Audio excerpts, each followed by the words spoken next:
Hey there, fellow wanderers. You find yourself in the hushed corridors of the ancient world, where time seems tangled with vine-covered stones and the echoes of long-forgotten cheers reverberate like whispered secrets through the ages. Picture the rough stones underfoot, a strange mix of dust and earth clinging to your sandals as you enter the ancient city of Rome. The air is filled with the aroma of olive oil and roasted chestnuts, wafting through the narrow streets, blending with the sharp tang of sweat and the metallic scent of iron, a vivid reminder of the formidable spectacle you are about to witness. Above, the sun hangs like a blazing chariot wheel, painting the sky in shades of gold and crimson, setting the stage for the spectacle of bravery and brutality below. This is not a fairy tale. This is the realm of gladiators, a place where stories of valor, ambition, and survival converge. These warriors and entertainers walked a delicate line between life and death, fame and infamy on the sands of the arena.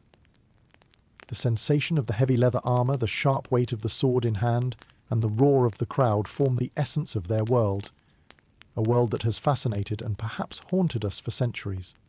So before we dive deeper, I ask only this.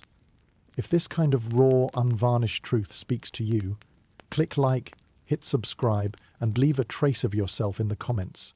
Tell me your city, your time, your state of mind. Now dim the lights. Let the hum of your fan blend with the wind of centuries past. Picture yourself amidst throngs of restless Roman citizens, eagerly pressing against the gates of the Colosseum, anticipation hanging like a palpable fog in the morning air. Let's begin. And remember, in medieval times, even survival was a luxury. As you move closer to the center of excitement, the noise of the crowd becomes a living entity, swelling and ebbing like the waves of a restless sea. The Colosseum, a monument to both human ingenuity and its capacity for violence, looms above you. Each stone whispers tales of bloodshed and glory, a place where the boundaries between life and performance were starkly blurred. The life of a gladiator was filled with contradictions. These men and women were revered yet reviled, celebrated yet enslaved, warriors yet entertainers. Seen by some as heroes, others as mere instruments of entertainment for the masses, gladiators held a unique place in Roman society. Here in the arena they could gain honor and fame, or meet an untimely and often painful demise. The roots of gladiatorial combat trace back to funeral rites, with their initial role as ritualistic blood offerings meant to appease the spirits of the dead. As such, the initial intention was a somber affair, a send-off for those witnessing the afterlife. But over time, the somber became spectacle, a form of public amusement that the Roman emperors cleverly wielded as a tool for public control, ensuring the populace remained entertained and thus pacified. This transformation was as intricate as the labyrinth of tunnels beneath the arena, where beasts and men alike awaited their fate. Gladiatorial games became grand productions sponsored by wealthy citizens aiming to boost their social standing or appease the public, a practice akin to modern-day political campaigning, but with a decidedly lethal twist. Imagine your local politician proposing a grand duel in Central Park. Yep, similar vibes. Remember how the gladiators seemed larger than life, almost mythic? Their weapon of choice wasn't just the sword or the trident, it was their own flesh and courage. Each gladiator was trained in a specific fighting style suited to their role in the games. Whether they were lightly armored and swift or heavily armored and powerful, each had a strategy to outwit and outfight their opponents. Yet despite these grand displays of strength and skill, victory was never guaranteed. In fact, historians still argue whether gladiators were primarily entertainers or genuinely revered as warriors. As you stand there, feeling the ground vibrate with the pounding of feet and shouts of excitement, you can't help but notice the tension in the air, as taut as a drawn bowstring. It is the very heartbeat of the Roman people, thrumming with a mix of fear and anticipation. Around you, vendors hawk roasted chickpeas and spiced wine, their cries mingling with the distant growl of lions behind iron bars. The beasts awaiting their turn in the savage ballet. And now imagine the gladiators themselves behind the barred gates, in the cool shadows, awaiting their call to the sands. These were not fearless superheroes of legend, but real men and women with hopes, fears, and ambitions. Many were slaves, prisoners of war, or condemned criminals, but some were freeborn citizens, lured by the promise of wealth and glory. Each bore the intricate scars of past battles. Each knew that today's combat could be their last, yet with every match there was also the potential for freedom, a rare reward for those who proved exceptional in the arena. A bell tolls, and as you make your way to your seat, you can almost feel the tingling electricity in the air, akin to that dizzying blend of nerves and excitement that precedes a roller coaster drop. Here, under the watchful eyes of thousands, each gladiator must perform in a deadly drama that seamlessly weaves the brutal reality of combat with the choreographed precision of a dance. The reverberation of steel against steel, the sharp intake of breaths, and the arcing spray of sand are as much a part of the spectacle as the final fight itself. Whether warriors or entertainers, one thing is clear. Gladiators were undeniably central to Roman culture, a magnetic fusion of the human will to survive and the thirst for entertainment. Their legacy, surprisingly, stretches far beyond the silent stones and shadows they left behind. And now, as the sun dips below the skyline and the air cools, you pull your gaze away from the arena and back to the present, where the whisper of ancient lives mingles with the steady rhythm of your beating heart. You step back into the past, the bustling streets of Rome still echoing in your mind. The beginnings of the gladiators are as complex as the winding roads that lead to the heart of this city. As you explore the early days of these legendary figures, you uncover layers of tradition and transformation, not unlike peeling back the layers of an ancient manuscript. The origins of gladiators in Rome can be traced back to the early Italic tribes and their funerary customs. The Etruscans, for instance, were known to host ritual combats at the funerals of their aristocrats, believing that the spilling of blood could sanctify the dead and guarantee their passage to the afterlife. Today, you might offer flowers or a polite eulogy. Back then, it was swords and shields. These ceremonies were sombre, bearing little resemblance to the grand spectacles we often envision. However, as Rome absorbed various cultures and traditions through conquest and expansion, these solemn rites gradually transformed into public spectacles. The first recorded Roman gladiatorial combat took place in 264 BCE, at the funeral of Decimus Junius Brutus Pera, where his sons honoured their father by organising matches between three pairs of gladiators. This event resonated with the Roman audience and marked the beginning of what would become a cornerstone of Roman entertainment. As the city grew, so did the scale and frequency of gladiatorial games. Emperors and wealthy citizens saw these games as a means to showcase their power, wealth, and influence. Organised by the politicians known as aediles, these events were intended to curry favour with the masses and distract them from the harsh realities of life. A strategy as old as politics itself. Emperors like Julius Caesar and Augustus used such games to bolster their popularity, drawing the public's attention away from political unrest and economic challenges. Over time, the games expanded from small amphitheatres to grandiose events, held in structures like the iconic Colosseum, which housed tens of thousands of spectators. Picture yourself among these throngs, feeling the tension in the humid air, mixed with the pungent aroma of incense and the earthy smell of freshly turned sand. The games had become not just entertainment, but a societal ritual that transcended class. From senators to slaves, every stratum of Roman society was drawn to the thrill of the games. You might find it surprising that gladiators were often cherished by the crowds. Despite their status as slaves or condemned individuals, their skill in combat earned them admiration equivalent to today's sports celebrities. These warriors, with their mastery over life and death, became legends in their own right, embodying virtues like courage and endurance. Historians still argue whether this admiration was genuine or a reflection of society's fascination with violence and spectacle, a debate that echoes in our modern consumption of extreme sports and reality TV.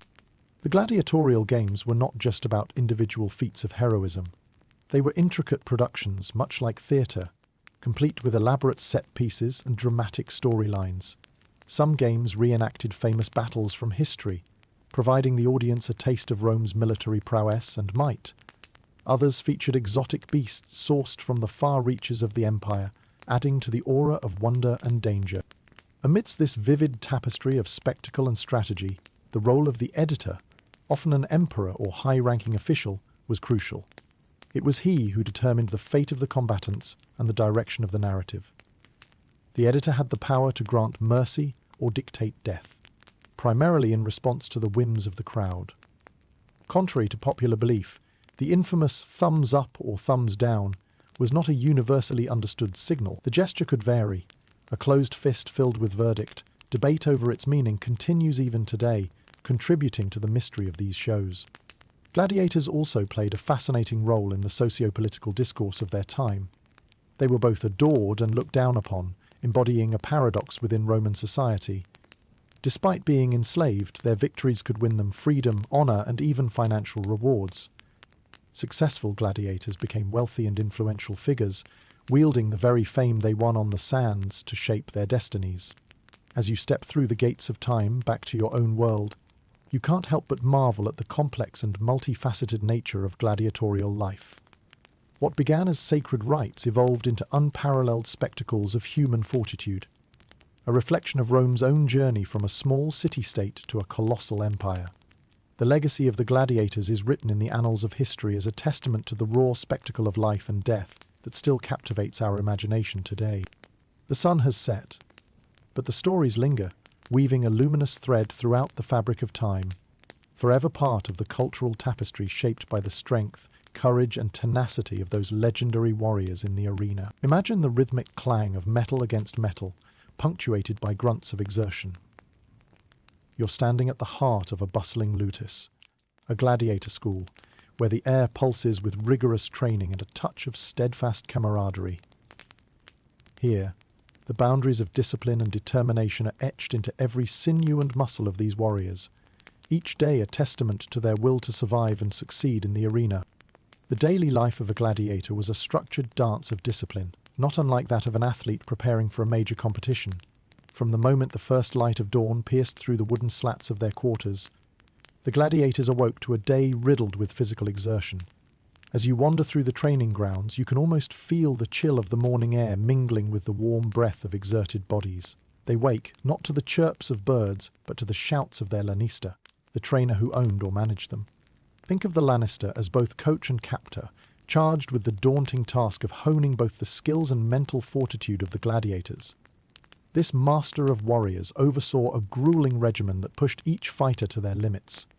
Mornings often began with calisthenics, jumps, lunges, and races to keep the body agile and the mind sharp.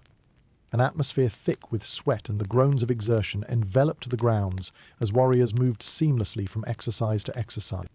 After the initial burst of physical preparation, gladiators moved on to the heart of their training, weapons practice.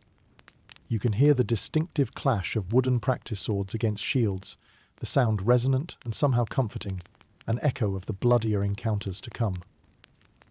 Each gladiator was trained in a specific style, reflective of his role in the arena. Whether armed as a heavily shielded murmilum or a net-wielding retiarius, every strike, parry, and feint was meticulously honed to lethal precision. Weapons were an extension of the gladiator, much like a beloved instrument to a musician or a brush to a painter. The meticulous training routines were punctuated by close combat drills and sparring matches with fellow gladiators. In these controlled skirmishes, they learnt to gauge their opponents, to read the slight shift of a shoulder or the tightening of a grip, a foreshadowing of the deadly dance they would perform in front of thousands. Amid these intense bouts, it wasn't uncommon for friendly rivalries to emerge, creating bonds of mutual respect and camaraderie among the ranks. The camaraderie was akin to that of soldiers who trained and fought together, each one understanding the unique pressures and stakes of the gladiatorial life. While discipline was paramount, a gladiator's existence was not solely defined by brutality. As the sun reached its zenith, a reprieve was granted, a time to nourish both body and spirit. A typical gladiator's diet was remarkably calculated. It consisted largely of barley, beans, and dried fruits, all designed to increase energy and bulk. You might call it the original protein shake of the ancient world. In these rare moments of respite, gladiators could also engage in other activities.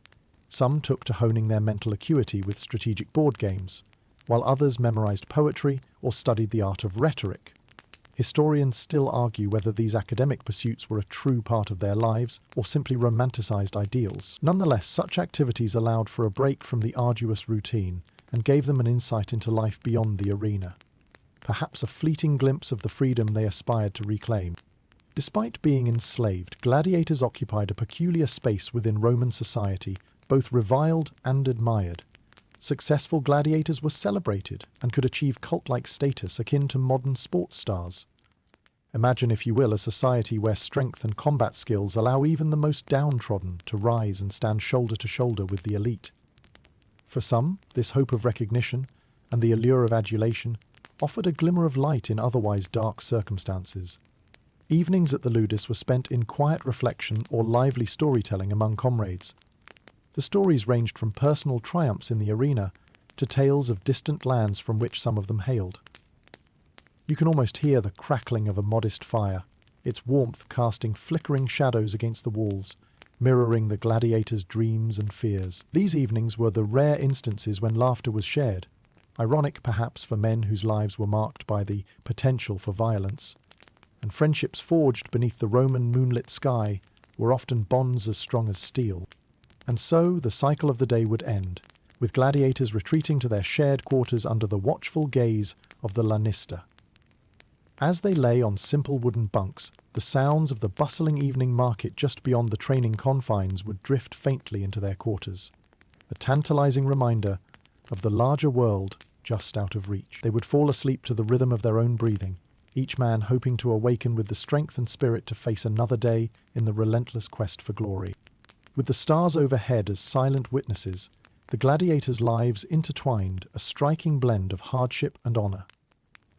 This unique existence of a warrior entertainer, rooted in ancient ritual yet shaped by Rome's insatiable appetite for spectacle, continues to echo through the corridors of history, a lasting reminder of a world where, just as today, the line between entertainment and survival was a delicate one.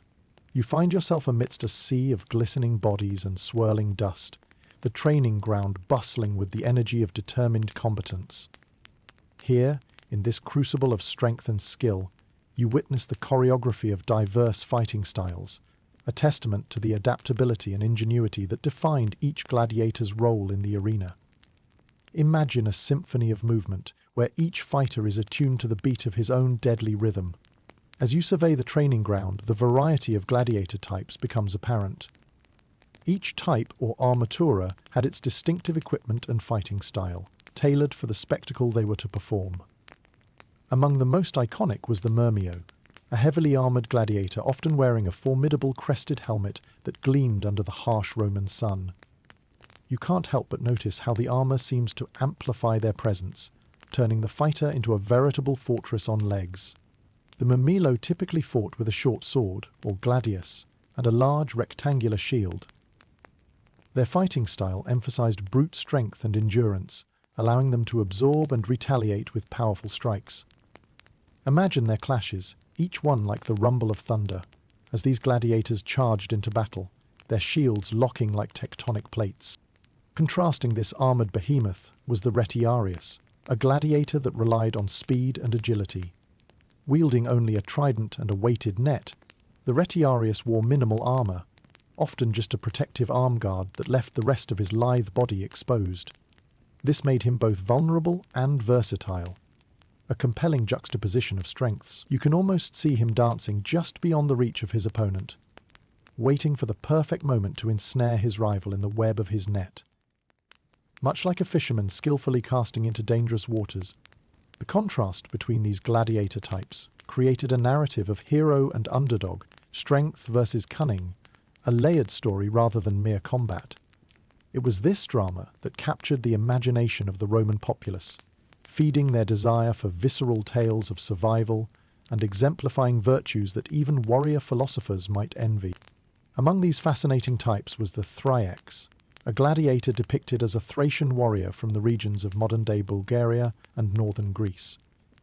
Armed with a small round shield and a curved sword called a sika, the Thraex was a symbol of Rome's prowess in international conquest, embodying the image of a foreign fighter repurposed for Roman entertainment. Historians still argue whether the Thraex was intended as a tribute or a satirical depiction of the conquered peoples, a debate as fierce as the battles fought by the gladiators themselves.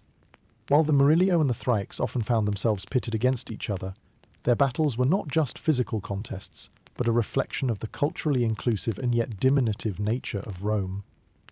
As you watch the skirmishes unfold, there's an underlying tension in the air. a constant reminder that these bouts were more than mere entertainment. They were allegories of power, politics, and the perpetual struggle of man against man. The diversity of gladiator styles did not end there. Many other versatile types populated the arena, including the agile velites, the courageous secutors, or the fearsome bestiari, who specialized in fighting wild beasts. Each brought a unique element to the games, their techniques and strategies meticulously crafted to thrill, engage, and inspire the spectators. Much like a modern sports team, each gladiator type had fans who cheered them on from the stands, their names carried on chants that rose into the open sky with cheerful fervor. As you listen to the hoarse cries of the crowd, the tension and excitement are palpable. A vibrant tapestry woven from the stark white of linen tunics, the vivid reds and blues of warrior garb, and the glint of sunlight dancing off polished helmets and tridents. As the day of training comes to a close, you see the gladiators retreating, their bodies glistening with perspiration, glistening like bronze statues brought to life. The hours they've spent honing their skills have strengthened not just their bodies, but their resolve, proving that in the arena, diversity isn't just a word, it's a lifeline. Their days are dictated by these diverse fighting styles, and with each practice bout, every parry and thrust, they write their own stories into the sands of the arena. These stories were rich with the flavors of adventure, the bitterness of defeat, and the rare sweetness of victory, a balanced blend of life's most potent elements. As twilight settles over the training ground, the echoes of their day's efforts linger in the cooling air, much like the memories of this unique lineage of warriors and entertainers ingrained into the annals of history. These relics of a time where prowess on the battlefield determined the value of a man, not just his survival but his legacy, stir the imagination and remind you that the fiercest battles are fought not just with weapons, but with heart and spirit. You find yourself once again amidst the hum of the gladiator barracks, where the tactile sensation of hardened leather and cool metal defines both the environment and the warriors within it. The air is redolent with the scent of well-oiled armor and freshly honed blades, reminders of the tools that could either bring glory or doom in the unforgiving arena. The equipment chosen by each gladiator type was as distinctive as their fighting styles, each piece meticulously designed to serve as both protection and weaponry in the dance of survival. The very cornerstone of a gladiator's armor was the helmet. These were more than mere protective gear, they were symbols of identity and intimidation. Imagine the Murmillo's helmet adorned with a fish crest, an imposing piece of artistry that offered protection while amplifying the gladiator's presence.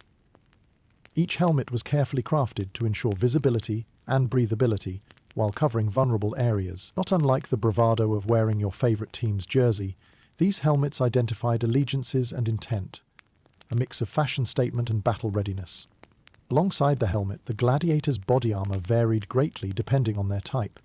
Take the Secutor, for instance, who wore a smooth, rounded helmet with limited openings, designed to prevent the entanglement of the Retiarius net. Their armor was sleek, with a reinforced single-piece body shield providing coverage to their sword arm and torso. Contrast this with the Retiarius, who bore minimal armor, utilizing his agility as his main defense. Instead of a body shield, he wore a galerus, a metal shoulder guard, to protect himself from attacks aimed at his head and neck. Throughout the bustling preparation area, one can observe the intricacies of various weaponry laid out like an arsenal of ancient craftsmanship. The gladius, a short sword for stabbing, was the favoured weapon of many, its design a perfect embodiment of the saying, "The best offence is a good defence." Just as a well-balanced diet is crucial to a top athlete, the right weapon was critical to a gladiator's performance, balancing weight and agility to suit their particular style. Ironically, as much as weaponry played a pivotal role in their profession, it was also a great equalizer among gladiators.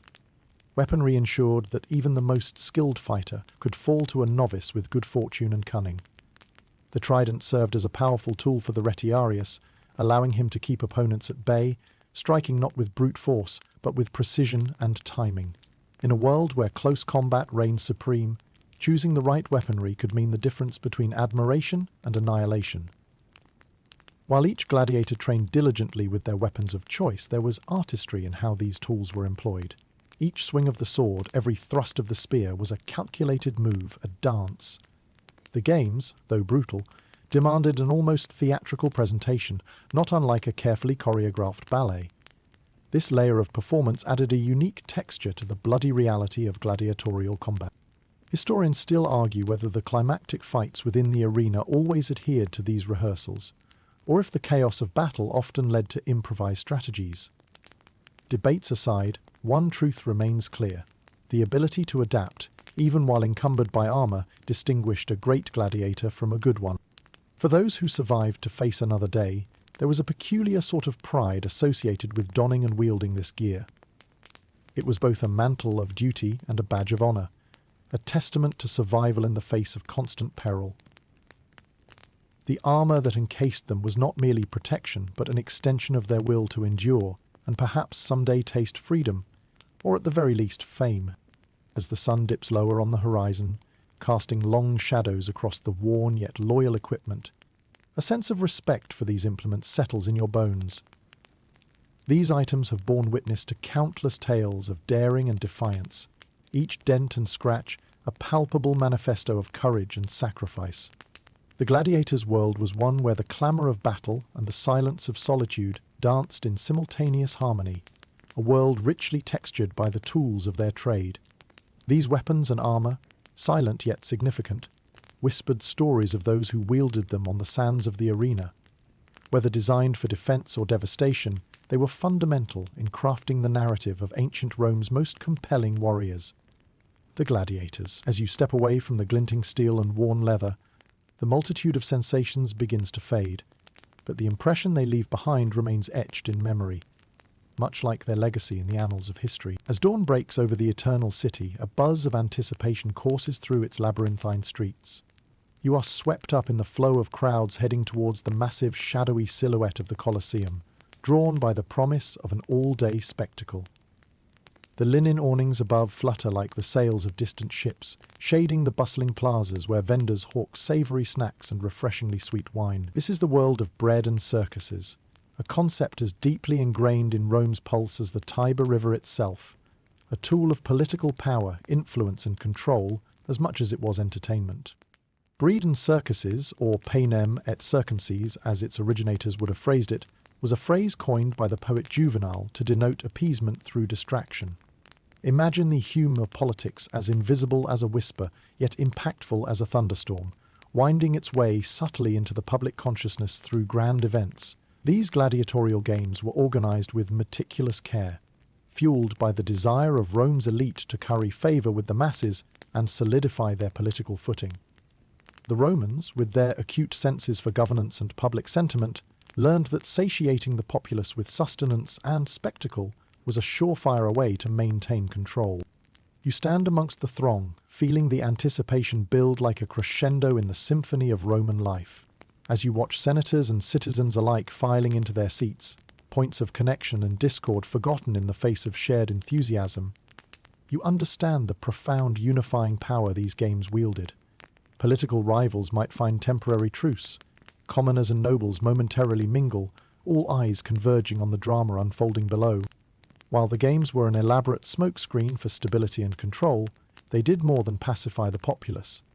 They also provided a venue for showcasing imperial power. Emperors like Julius Caesar and Augustus understood the unparalleled impact these games had on their reputation. Lavish spectacles weren't just for entertaining the masses. They were a means of projecting power and benevolence, demonstrating the emperor's hold over both his people and the might of his empire. You can almost see the figures of emperors, seated in the best seats of the house, surveying the games with indulgent smiles, basking in the cheers that often rose in deafening waves, with each public compliment made towards the empire's might. However, the politics of bread and circuses did not end solely at public relations. Historians still argue over the extent to which these games influenced policy decisions and political careers. While some theorize that politicians used the games strategically to suppress dissent, others suggest they were a more straightforward device to boost morale in difficult times. The underlying reality, as often with history, was likely a braided rope of ambition, manipulation, and genuine effort to foster Roman identity. Besides these high-stakes political games, the gladiatorial combat drew people seeking liberation from the mundanity and hardships of daily life. Imagine yourself amidst the multitude, your own worries momentarily forgotten as the entertainment sprawls across the arena. much like how modern audiences might seek solace in a gripping film or an electrifying sports event. The roaring approval as gladiators clash, the sky-piercing applause when a beast is vanquished. These touches of theatricality carved pathways to escapism as ancient as any tale. The echoes of these games extend beyond the amphitheatres, influencing commerce as well. Local economies thrived on game days as merchants, artisans and street vendors courted both regular clientele and visiting spectators.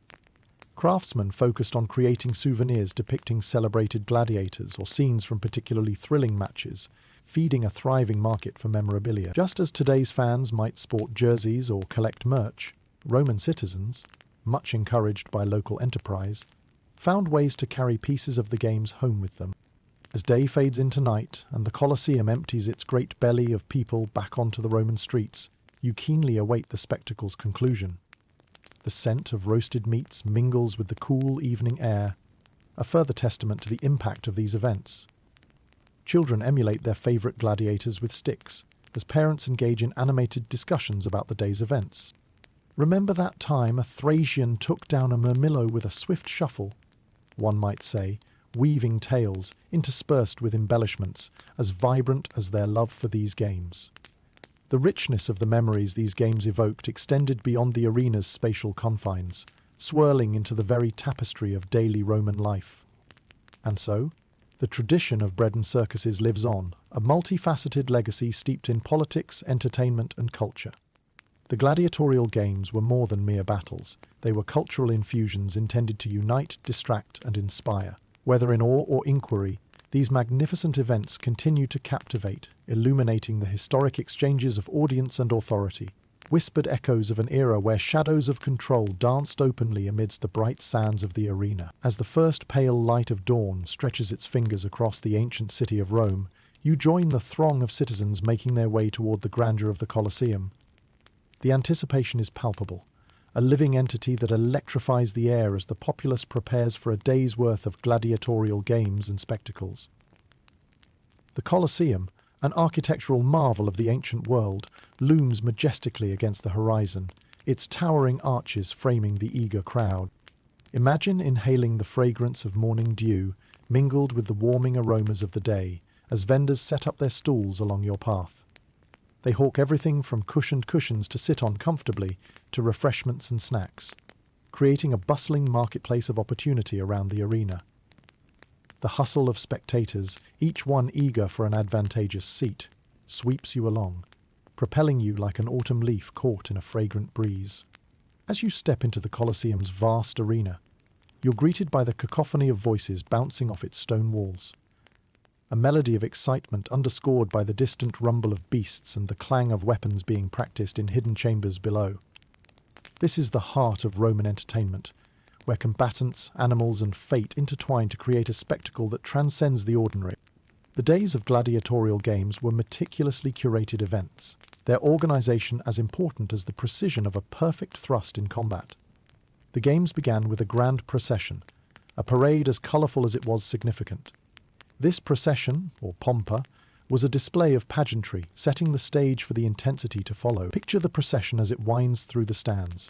A procession of musicians, dancers and skilled performers leading the gladiators themselves, each bedecked in elaborate costumes meant to captivate and awe the assembled crowd.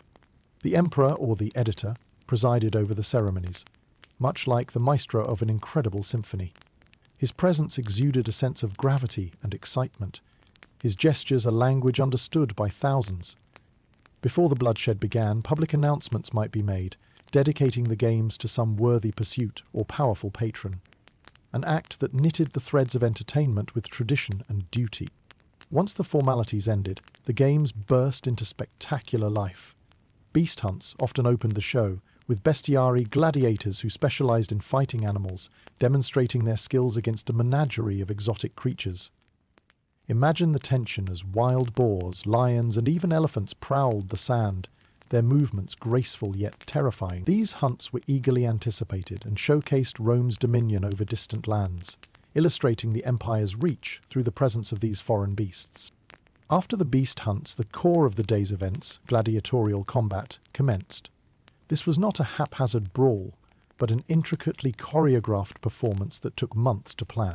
Pairings were selected meticulously, designed to highlight contrasting styles or rivalries, ensuring each fight's narrative was as compelling as a novel. The gladiators themselves, with their honed skills and fiery spirits, were the lead actors in this real-life drama. Historians still argue about the exact nature of these combats. Some record them as brutal and unforgiving, while others suggest elements of theatricality, something akin to professional wrestling. The truth likely lies in a blend of both, with death being a possible but not predetermined outcome. Gladiators fought for honor, survival, and sometimes mercy, their lives and legacies entwined with the sounds of the arena. As fights entranced the crowd, the emperor or editor's thumb determined the final act. The gestures were as varied as they were decisive, a turned thumb supposedly indicating mercy or death, depending on the context. The collective roar of the crowd swelled, influencing decisions and adding to the thrill. This interaction between the gladiators, the editor, and the spectators was a finely tuned ballet, simultaneously democratic and autocratic, a reflection of Roman life itself. The games did more than entertain. They offered a cathartic beyond the blood and sand. They satisfied society's need for release from daily struggles, allowing them to partake in the storytelling that these spectacles provided. Much like today's blockbuster movies or championship games, they left audiences both spellbound and reflective, an escape and a mirror into their own existence. As dusk approached and the Colosseum began to empty, the stories of the day wove into whispered conversations, stories that would be retold over family dinners and in market squares. The narratives of valor, of skill, and of spectacle became part of the city's living history, echoing long after the last spectators had departed. The Colosseum, a centerpiece of power and entertainment, represented the complexities of Roman culture, its lust for empire, its artistry, and its undeniable mastery of spectacle. Even today, centuries later, its silent stones continue to whisper tales of triumphs and tragedies, woven into the essence of a civilization that, like its mighty arena, shaped the course of history. With these echoes fading into the evening, you walk away from the grand amphitheatre, the weight of its history settling comfortably around your shoulders. As the sun creeps higher, bathing the Colosseum in warm golden hues, you ponder the intricate web of organization that makes such grand spectacles possible. Standing at the center of this web is the editor, a pivotal figure whose role is as complex as the knots in a gladiator's net. This editor, often an influential politician or emperor, wields extraordinary power over the gladiatorial games, deciding not only the logistics, but also the fate of the fighters themselves. Imagine the editor as both director and kingmaker, shaping the spectacle to suit political ambitions or satisfy public favor. With a mere gesture they can steer public opinion or glorify their name, making their role central to the interplay between entertainment and power. As such, the games offered a tantalizing opportunity to sway the hearts and minds of Rome's populace, ensuring the editor remained favorably viewed and memorably present amid the city's bustling life.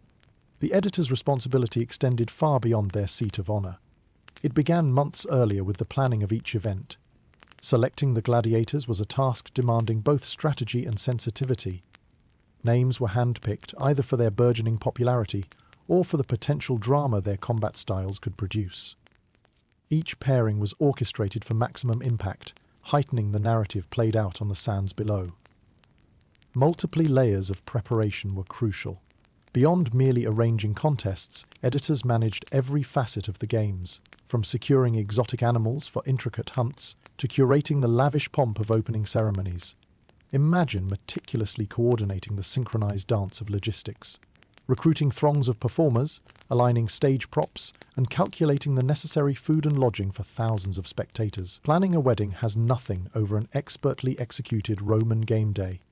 The editor needed to manifest not just competence, but also creativity and political acumen. An editor's success was measured by the spectacle's scale, its emotional resonance, and the satiation of the public's thirst for excitement. It was vital that the games reflected the empire's grandeur, its wide reach, exemplified in both the ferocity of combat and the refined elements of Roman culture that shone through each act. The more memorable the spectacle, the greater the editor's political currency amidst Rome's ever-evolving social landscape. As you watch the proceedings, consider how the editor navigates the ebb and flow of public sentiment, their role resembling that of a modern-day campaign orchestrator. They gauge audience reactions, making on-the-fly decisions based on the roars or murmurs heard echoing around the arena. Yet the most visible manifestation of their power was their ability to determine life or death, a decision that could pivot on the collective will of the crowd, but ultimately rested under their command. Contrary to cinematic portrayals, the thumbs-up versus thumbs-down gesture is shrouded in historical ambiguity. Historians still argue over its true meaning and practice, debating how decisions were communicated. Some suggest that a mere twist of the wrist sufficed, while others believe that audience cries were the more decisive factor. Regardless, the editor's final verdict encapsulated the fragile nature of a gladiator's life, a testament to both the individual's skill and the editor's political strategy. Of course, the role carried enormous risk. A poorly executed event could lead to public dissatisfaction and jeopardize the editor's standing, while a triumphant display might secure favor from both Rome's elite and commoners. Editors had to balance expectations and resources with the flair of an artist, painting their story across the canvas of the arena, ensuring each spectacle was vivid and unforgettable. Yet for all its challenges, the position of editor also held promise and appeal.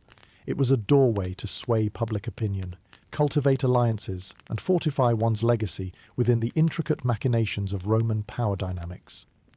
In a city where politics was as fierce as the gladiator battles themselves, orchestrating a successful spectacle was akin to a general's conquest, strategic, glorious, and resonant throughout the annals of history. As the shadows lengthen and the audience departs, the editor absorbs both triumph and critique of the day's events. Every decision is etched in memory and gossip, each gesture echoing into tomorrow.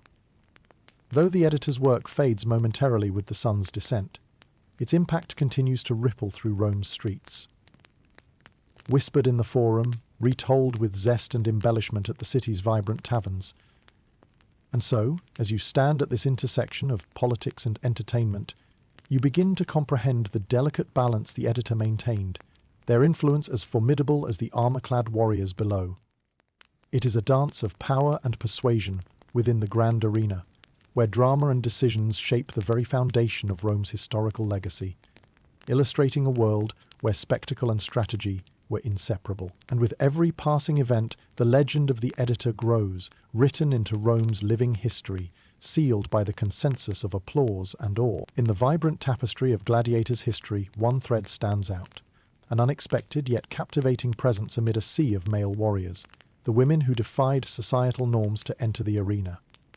Their stories unfold with an intriguing mix of intrigue, defiance, and a search for identity amidst the dusty sands of combat.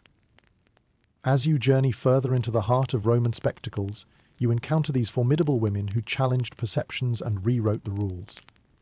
The notion of female gladiators may seem surprising, even controversial, akin to a plot twist in a familiar tale.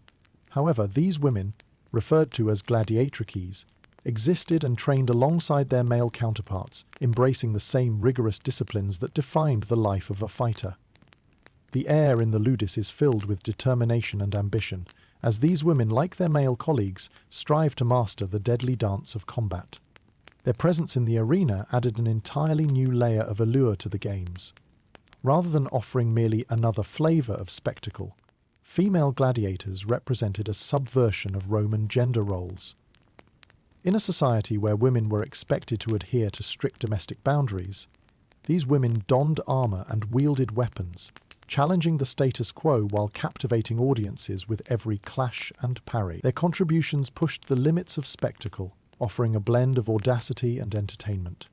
The first known mention of female gladiators can be traced back to Emperor Nero's reign, whose extravagant tastes included gladiatorial games where women participated, broadening the spectacle's appeal.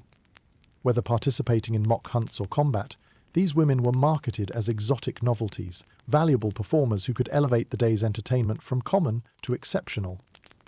Yet their presence raised questions, both in Rome and in historical debate. Historians still argue whether their participation was an empowering choice or a coerced act, forced upon them by the emperor's whims and lust for spectacle.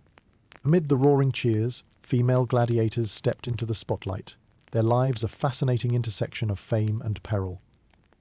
Often portrayed as warriors from foreign lands, they were shrouded in mystery, with their backstories sometimes as fabricated as the elaborate narratives spun around the games. Regardless, each woman who fought bore the weight of expectations and risks as heavy as the shields they carried. Imagine standing in the arena, the cheers rising, your name on thousands of lips. The role of the female gladiator was rife with challenges unique to their circumstances, from wearing modified armor that still protected vital areas while allowing agility, to battling in a domain dominated by men. Their craft demanded both resolve and resilience. Underestimating their opponents, whether beast or human, was not an option. These women wove themselves into the cultural fabric, much like the mythic Amazons of legend, embodying strength and defiance, often blurring the lines between myth and reality. While they may not have fought as frequently as male gladiators, when they did, it was nothing short of a sensation. A blend of strength, skill, and spectacle that engaged even the most jaded Roman crowd. Picture them, faces set with determination and limbs honed to sleek precision, engaging in the timeless dance of swordplay. While few historical records exist to paint complete portraits of these women, inscriptions have been discovered that pay homage to their skills. An ancient inscription from the city of Halicarnassus details a female huntress whose prowess wowed spectators, suggesting that women not only participated, but earned admiration for their prowess. For some, the arena offered a rare path to fame or perhaps even freedom, mirroring the opportunities for male gladiators to attain wealth or liberation through skilled combat. And yet, despite these tantalizing prospects, the games held a dark promise. They demanded bravery and bore immense peril. Just like their male counterparts, female gladiators stood at the brink, their futures perpetually uncertain from one match to the next. As you contemplate this extraordinary world, the convergence of gender, power, and spectacle becomes clear. Female gladiators, whether viewed as icons of empowerment or tragic figures bound by destiny, played an essential role in the rich tapestry of gladiatorial games. They broke norms, defying the traditional confines of their roles, much like the breaking waves of an untamed sea. You walk away from their stories, their vivid imagery seared into your mind's eye, understanding the legacy they left behind.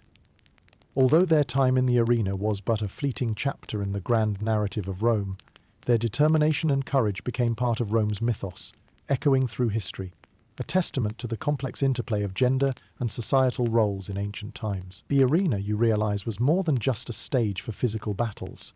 It was an arena where the human spirit, regardless of gender, fought for recognition and glory. You find yourself back in the atmospheric embrace of the Colosseum, the morning sun casting dramatic shadows across the ancient arena.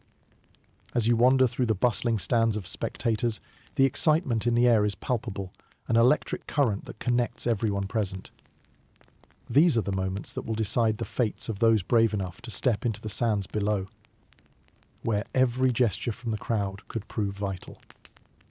Among the most enduring images of the gladiatorial games is the enigmatic thumbs gesture, a symbol deeply woven into our collective understanding of ancient Rome.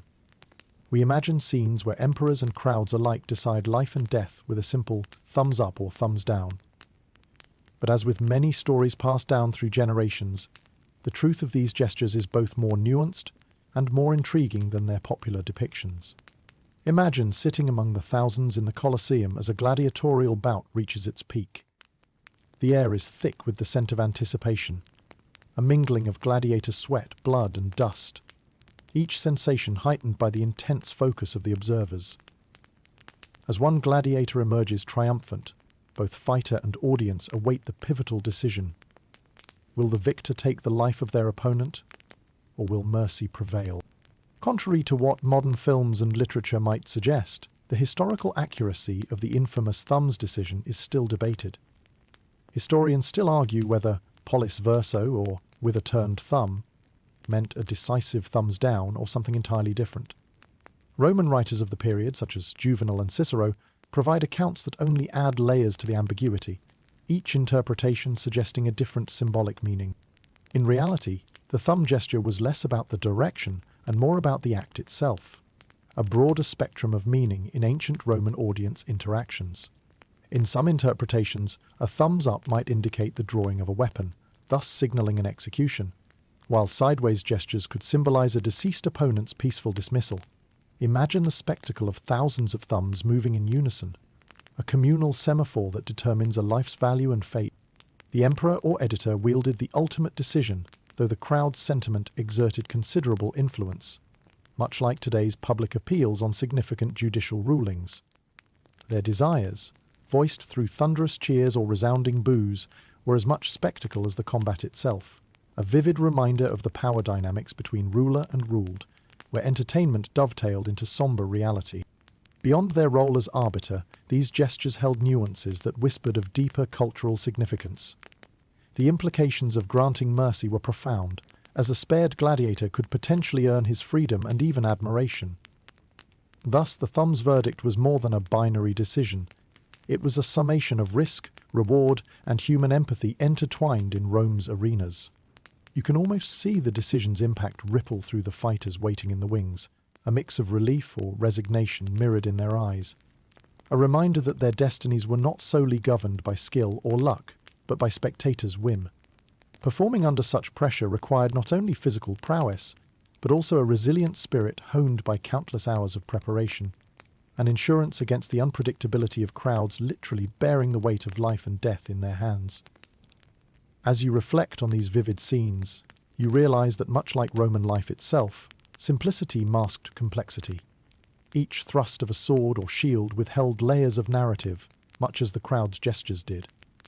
Their stories continue to resonate, capturing the imagination and reminding us of an era where destiny was a collective enterprise, illustrated with something as simple as a turned thumb. While the precise details of the thumb gesture remain shrouded in the sands of time, its legacy endures, reminding you of how symbols and actions can transcend their origins to become cultural touchstones. Moving away from the Colosseum, a firm yet fascinating truth settles into your awareness. The power to decide, to determine, and to demonstrate belongs not to a single person, but to those who observe and participate in the story. As you fade back into the modern world, the essence of these historic gestures lingers, a reminder of the humanity that underpins tales of glory, mercy, and mortality, written long ago upon the sands of the ancient arena. As you traverse the storied landscapes of ancient Rome, you begin to understand that gladiatorial games were not confined to the grand archways and stone edifices of the Colosseum alone.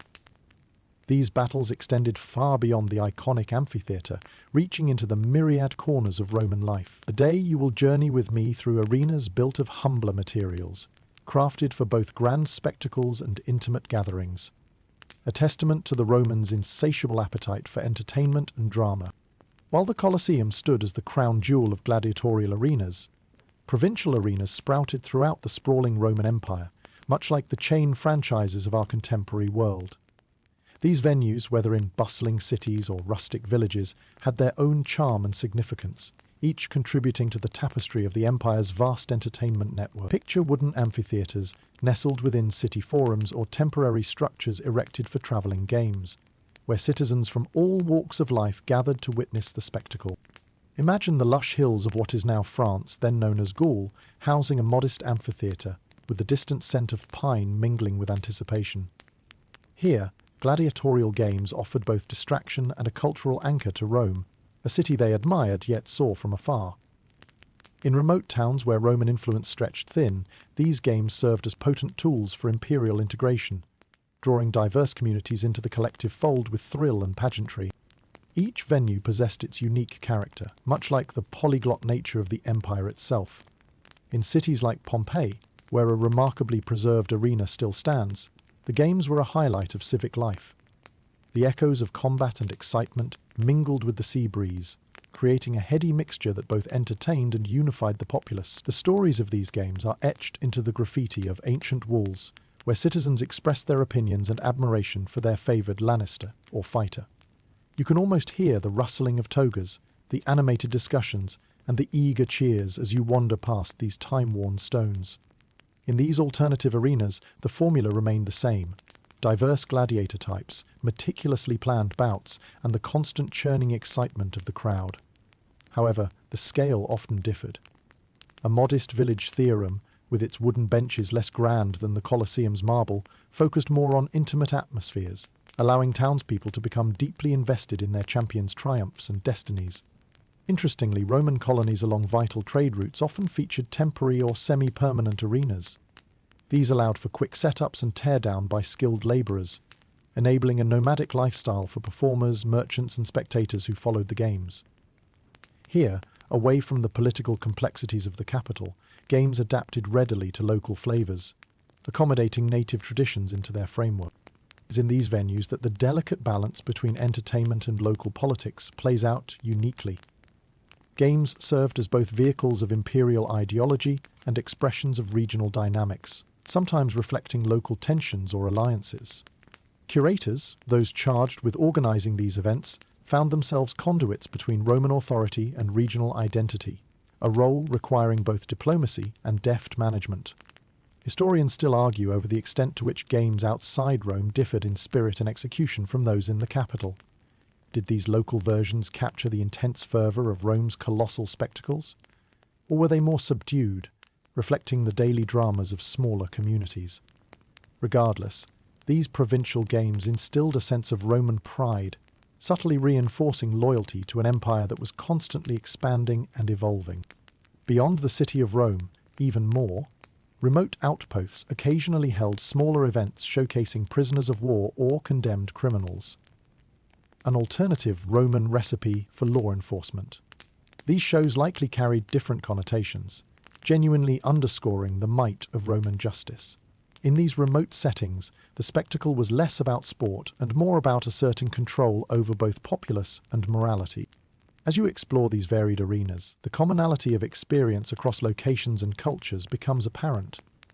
Whether in a flamboyant urban amphitheatre or a rural wooden construct, the thrill of the games, the stories of the fighters and the intense communal energy all play vital parts in the symphony of ancient life. Each arena holds echoes of enthusiastic roars and fierce combat, a living record of Rome's unquenchable thirst for spectacle and unity. The games beyond the Colosseum may not have the grandeur of their metropolitan counterpart, but they are rich with local colour and stories that continue to beckon across the millennia. As you step back into the present, the timeless allure of gladiatorial games remains firmly etched in your imagination, reinforcing how these battles, no matter their location, served as vibrant expressions of Rome's cultural reach and enduring legacy. In the shimmering heat of a Roman afternoon, amid the labyrinth of the gladiators' world, there lies a tale both irresistible and profound, the journey from captivity to freedom and fame. This story is woven with threads of ambition, skill, and often sheer luck, demonstrating that even those condemned to a life of blood and sand could aspire to the lofty heights of heroism and fame. Picture a young gladiator, a mere shadow among countless others, entering the gates of the Ludus for the first time. The air is thick with the scent of determination and the mixed aromas of iron and sweat. Every glance carries 1,000 stories, some filled with hardship and loss, others with fleeting glances of hope. In this world, every fighter entertains dreams of the elusive rudis, the wooden sword symbolizing a gladiator's freedom, a coveted prize for any who proved themselves exceptional in the cruel theatre of combat. Achieving fame in the arena wasn't just about surviving. It demanded a blend of skill, charisma, and a certain flair that could ignite the imagination of Rome's enthralled citizens. Those who caught the eye of the public could rise to prominence, their exploits chronicled in word and mosaic, making them celebrities of their time. Imagine being lauded across the empire, fans chanting your name as you embody the ideal balance of strength and strategy, your face etched into the minds of generations. Such recognition was not without its burdens. A successful gladiator could find an unlikely patron among the Roman elite, a connection offering both protection and patronage, but also fostering political allegiance. These alliances, forged in blood, often blurred the lines between servitude and status, further entangling a gladiator in Rome's intricate web of power. For some, fame itself became a gilded cage. Once they tasted the fruits of celebrity, some gladiators chose the arena over freedom, seduced by the allure of public adoration and wealth. Freeborn men, known as autorati, sometimes volunteered to fight for these very reasons. A testimony to the power of gladiatorial fame that defied even the drudgery of everyday life. But the road to freedom through valor and skill was never straightforward. The crowd's favor was fickle, the odds ever shifting. As you wander the periphery of the arena, you might overhear heated debates about bravery versus cowardice, and stories of miraculous comebacks mid-fight, all contributing to the theatre's vibrant lore. Gladiators who earned their rudis often retired as trainers or took up roles ensuring the game's smooth execution. These survivors became liaisons between worlds, equal parts legend and mentor, their names enshrined in the city's stories for the boldness their craft required. Consider the prestige they attained, their voices carrying weight in a society that otherwise limited their say. Historians still argue whether true liberation was as easily granted as cultural tales suggest. Sparse records hint at varied practices, implying freedom wasn't uniformly distributed, a truth mirroring the unpredictable nature of the games themselves. Yet the rudis remained a potent symbol of hope, weaving a narrative of possibility in an otherwise harsh landscape. For others, fame took a different form. Skilled, charismatic warriors could captivate audiences and capture even more abstract rewards. Inscriptions and graffiti discovered in ancient ruins bear witness to fan followings that rival today's sports icons, with fans declaring allegiance to their chosen heroes. With such devotion, gladiators entered the collective psyche, mythologized and remembered as larger-than-life figures who transcended their origins. Gladiators, who successfully navigated the treacherous paths to fame and freedom, contributed to a fascinating blend of celebrity culture in ancient Rome. Their lives form thought-provoking narratives of resilience and triumph, resonating across the ages, portraying humanity's consistent pursuit of glory, validation, and redemption. As the shadows of ancient arenas linger in your thoughts, you realize that the legacy of these warriors lies not only in their victories, but in the enduring inspiration they provide. These were people who carved identities and destinies from the most unforgiving stone, transforming the bleakness of a gladiator's life into a tale both timeless and transcendent. Whether remembered by name or as part of the vivid tapestry of history, their stories remind us of the power of the human spirit to rise, endure, and create meaning even in the direst circumstances.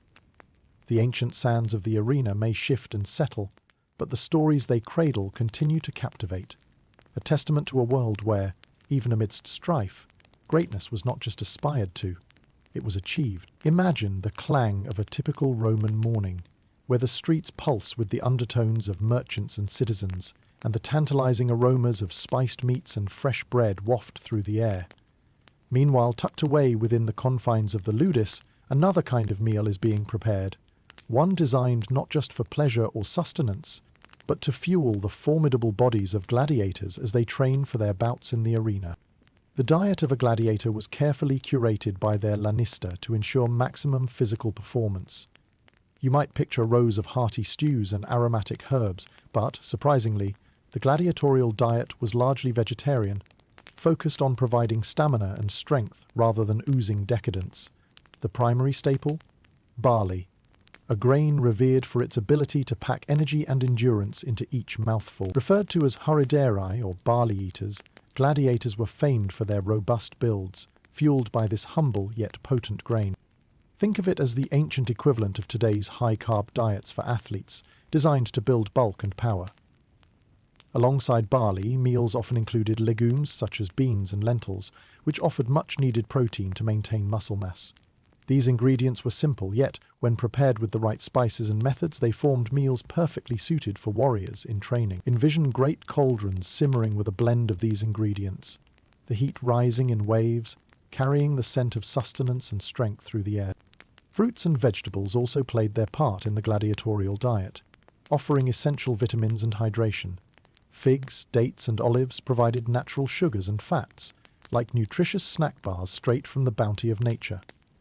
Picture a brief respite from training, gladiators consuming these treats one by one, a blend of sweet simplicity and necessity in each bite.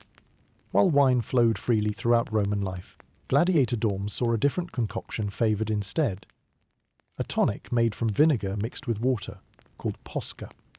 This diluted drink served to quench thirst, provide a touch of electrolytes and invigorate the body, though those unaccustomed might find its sharp taste surprising. Nevertheless, this concoction completed their meals, much like a modern-day sports drink replenishes after intensive exercise. The curious juxtaposition of a humble gladiator's diet against the excesses of Roman feasts further adds intrigue to their lives. While citizens indulged in lavish banquets featuring meats, fish, and exotic delicacies, these warriors embraced a puritanical regimen, but within this simplicity lay calculated tactics. Gladiatorial diets indirectly prepared fighters not only for the rigors of combat, but also the impact of injury and recovery, which their fare's high alkaline content supposedly helped to balance. Historians still argue about the health benefits of this diet. Was it the secret to gladiatorial endurance and longevity, or merely an economical choice? Given gladiators' status as valuable investments, it's likely both function and frugality factored into this culinary equation. Within these meals simmered the layers of intention and tradition, flavors forged from necessity and honed by experience. As you wander further into this culinary mosaic, imagine the community formed around these shared meals. Gathered in shaded courtyards, gladiators shared stories along with sustenance, moving narratives of past glories or camaraderie formed through hardship. Their bond was nourished by both the mundane act of eating and the grand aspiration of victory. The diet of a gladiator is a story not just of nourishment but of resilience and ritual, shaped by the demands of existence in a world where spectacle and survival were entwined. As heartbeats quickened and adrenaline surged within the roar of the crowds, these warriors entrusted their lifeblood to the wholesome embrace of barley, beans, and the faith that each meal brought them a step closer to glory. And so, as you depart the echoes of ancient kitchens and return to the pulse of today's world, the simple yet profound wisdom of their meals lingers. A testament to how the strength within is often nurtured by what we choose to consume, both in body and in spirit. Although centuries have passed, the profound importance of diet, community, and preparation continues to resonate, illustrating how the ties that nourish us weave through time, sustaining warriors, dreamers, and storytellers alike. As the sun glistens over the rooftops of ancient Rome, casting a warm glow across the bustling city, you find yourself stepping into a world where gladiators do not merely exist within the physical confines of the arena, but in the very fabric of Roman art and culture. Their influence extends far beyond the sands of combat, etching an indelible mark into the collective imagination of a civilization that thrived on tales of valor and spectacle. Imagine walking through the echoing halls of an opulent Roman villa, your footsteps softened by intricately tiled mosaics that grace the floors. Here and there beneath your feet, unfold vibrant scenes of gladiatorial combat, captured in stunning detail. Each tesserae a witness to mighty clashes and historic prowess. These mosaics were not just decorative installations. They were expressions of admiration and a celebration of martial heroism, bringing the bloody, thrilling performances of the amphitheatre into everyday spaces. As you wander further, the sound of whispers emerges, born from fresco-covered walls that echo tales of gladiators navigating the fine line between life and death. These colourful, expansive artworks immortalize the raw tension and elegance of gladiatorial battles, each stroke capturing motion, struggle, and heroism that transcended the limits of mere entertainment and entered the realm of myth. Step into the dimly lit corridors of a Roman bathhouse, where statues stand solemn and proud. Carved from marble, these figures capture an idealized essence, a powerful physique frozen in time, muscles finely chiseled, expressions caught in a perpetual gaze. In these public spaces, gladiators symbolize enduring strength and human potential, their mythos perpetuated in stone. Beyond visual art, Roman culture also enshrined gladiators within literature and poetry. The written word carried their tales across lands and through eras, woven into epic narratives and impassioned verses. Consider the playwright's staged dramas and the storyteller's captivating recitals, offering audiences a glimpse into the lives of these warriors, an enduring source of inspiration for dreams and aspirations. Inscriptions on amphitheatre walls, a form of ancient graffiti dedicated to gladiatorial legends, further illustrate how deeply ingrained these figures were in everyday conversations. Think of them as early manifestations of fan communities, ancient equivalents to today's social media fan clubs, where enthusiasts documented their favourites and celebrated victories both real and imagined. The gladiatorial influence even permeated Roman religion, where ceremonies and rituals reflected their spectacle. Temples dedicated to deities of war or protection might host ceremonies inspired by gladiatorial valour, invoking blessings over warriors and civic protectors alike. Within these acts, urgency and veneration intertwined, epitomizing the blend of life, death, and eternity that shaped Roman identity.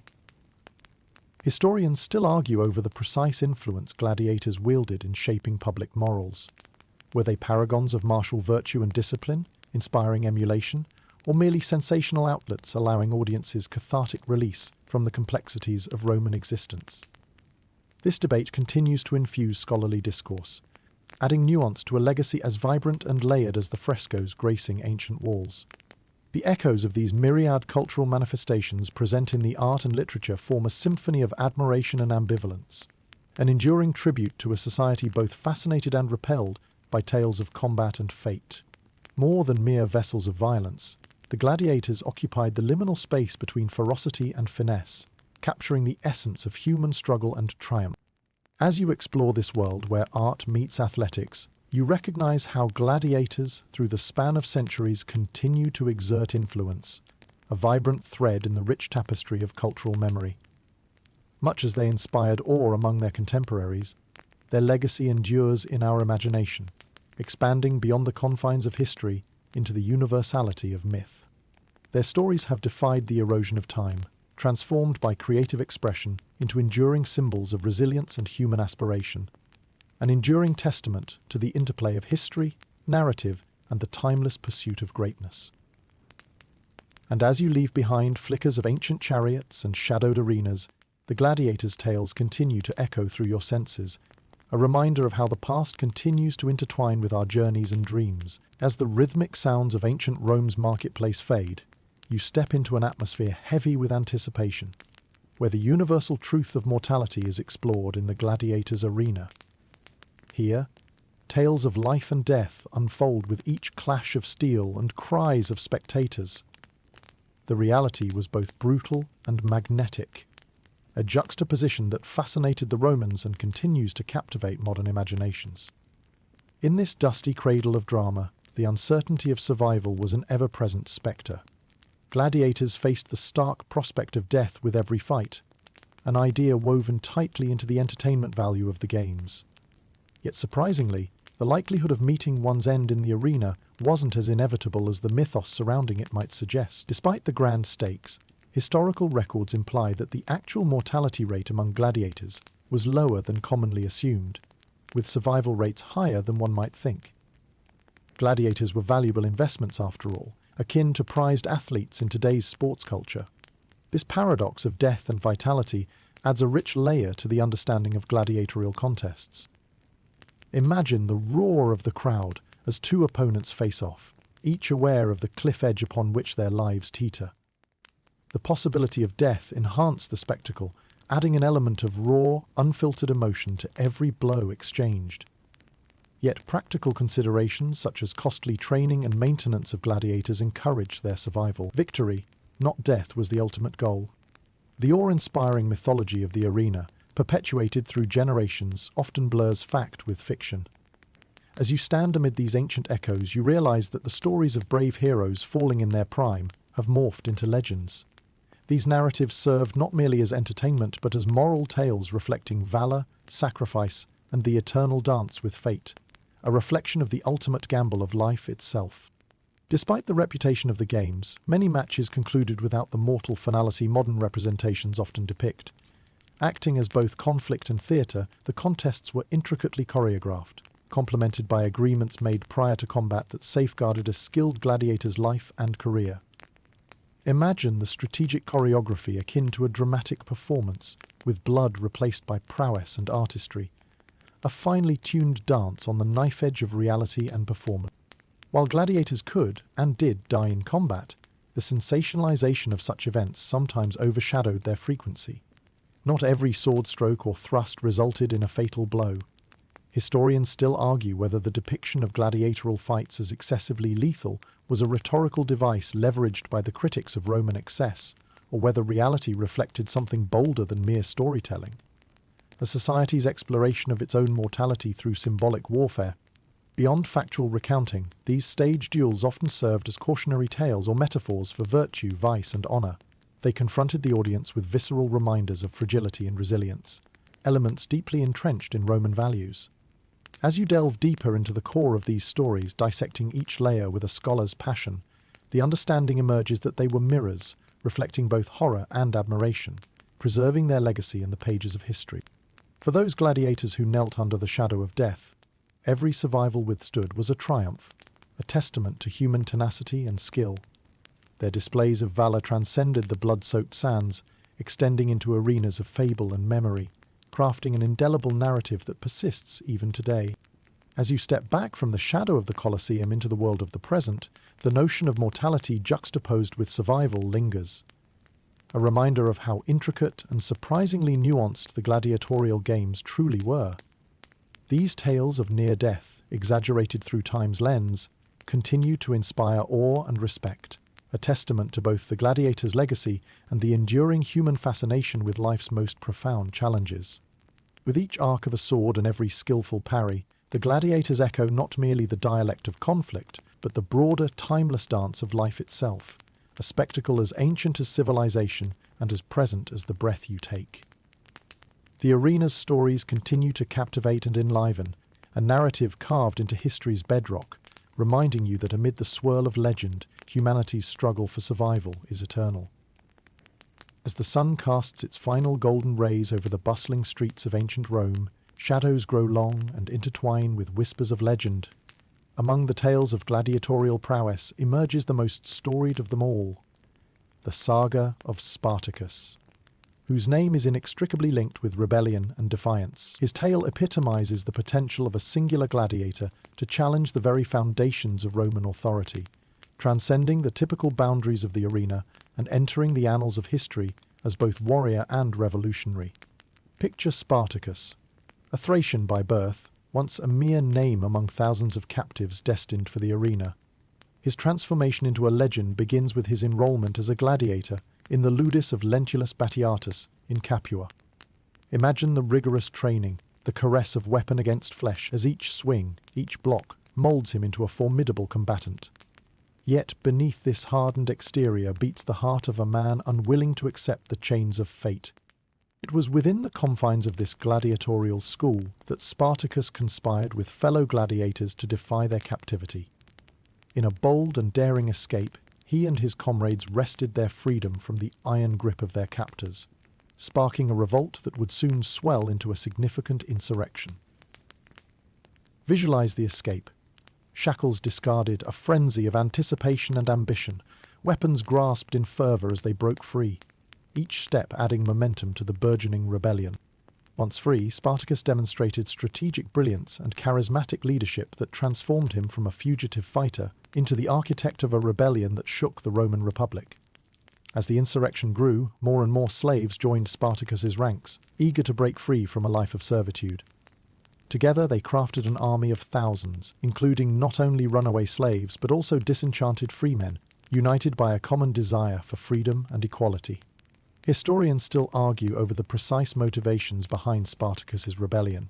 Was it purely a fight for freedom, or did he harbour larger ambitions to challenge the Roman state itself? Sparking heated debates, Spartacus's intentions weave a complex tapestry of interpretation. His saga embodies both the Roman constituency's fear of unrest and their begrudging respect for his tactical prowess. The gladiator-turned-leader successfully evaded multiple Roman legions, employing guerrilla tactics that bewildered and embarrassed the finest generals Rome could muster. His army roamed the Italian peninsula, capturing towns and fortifications and even considering an advance toward Rome itself.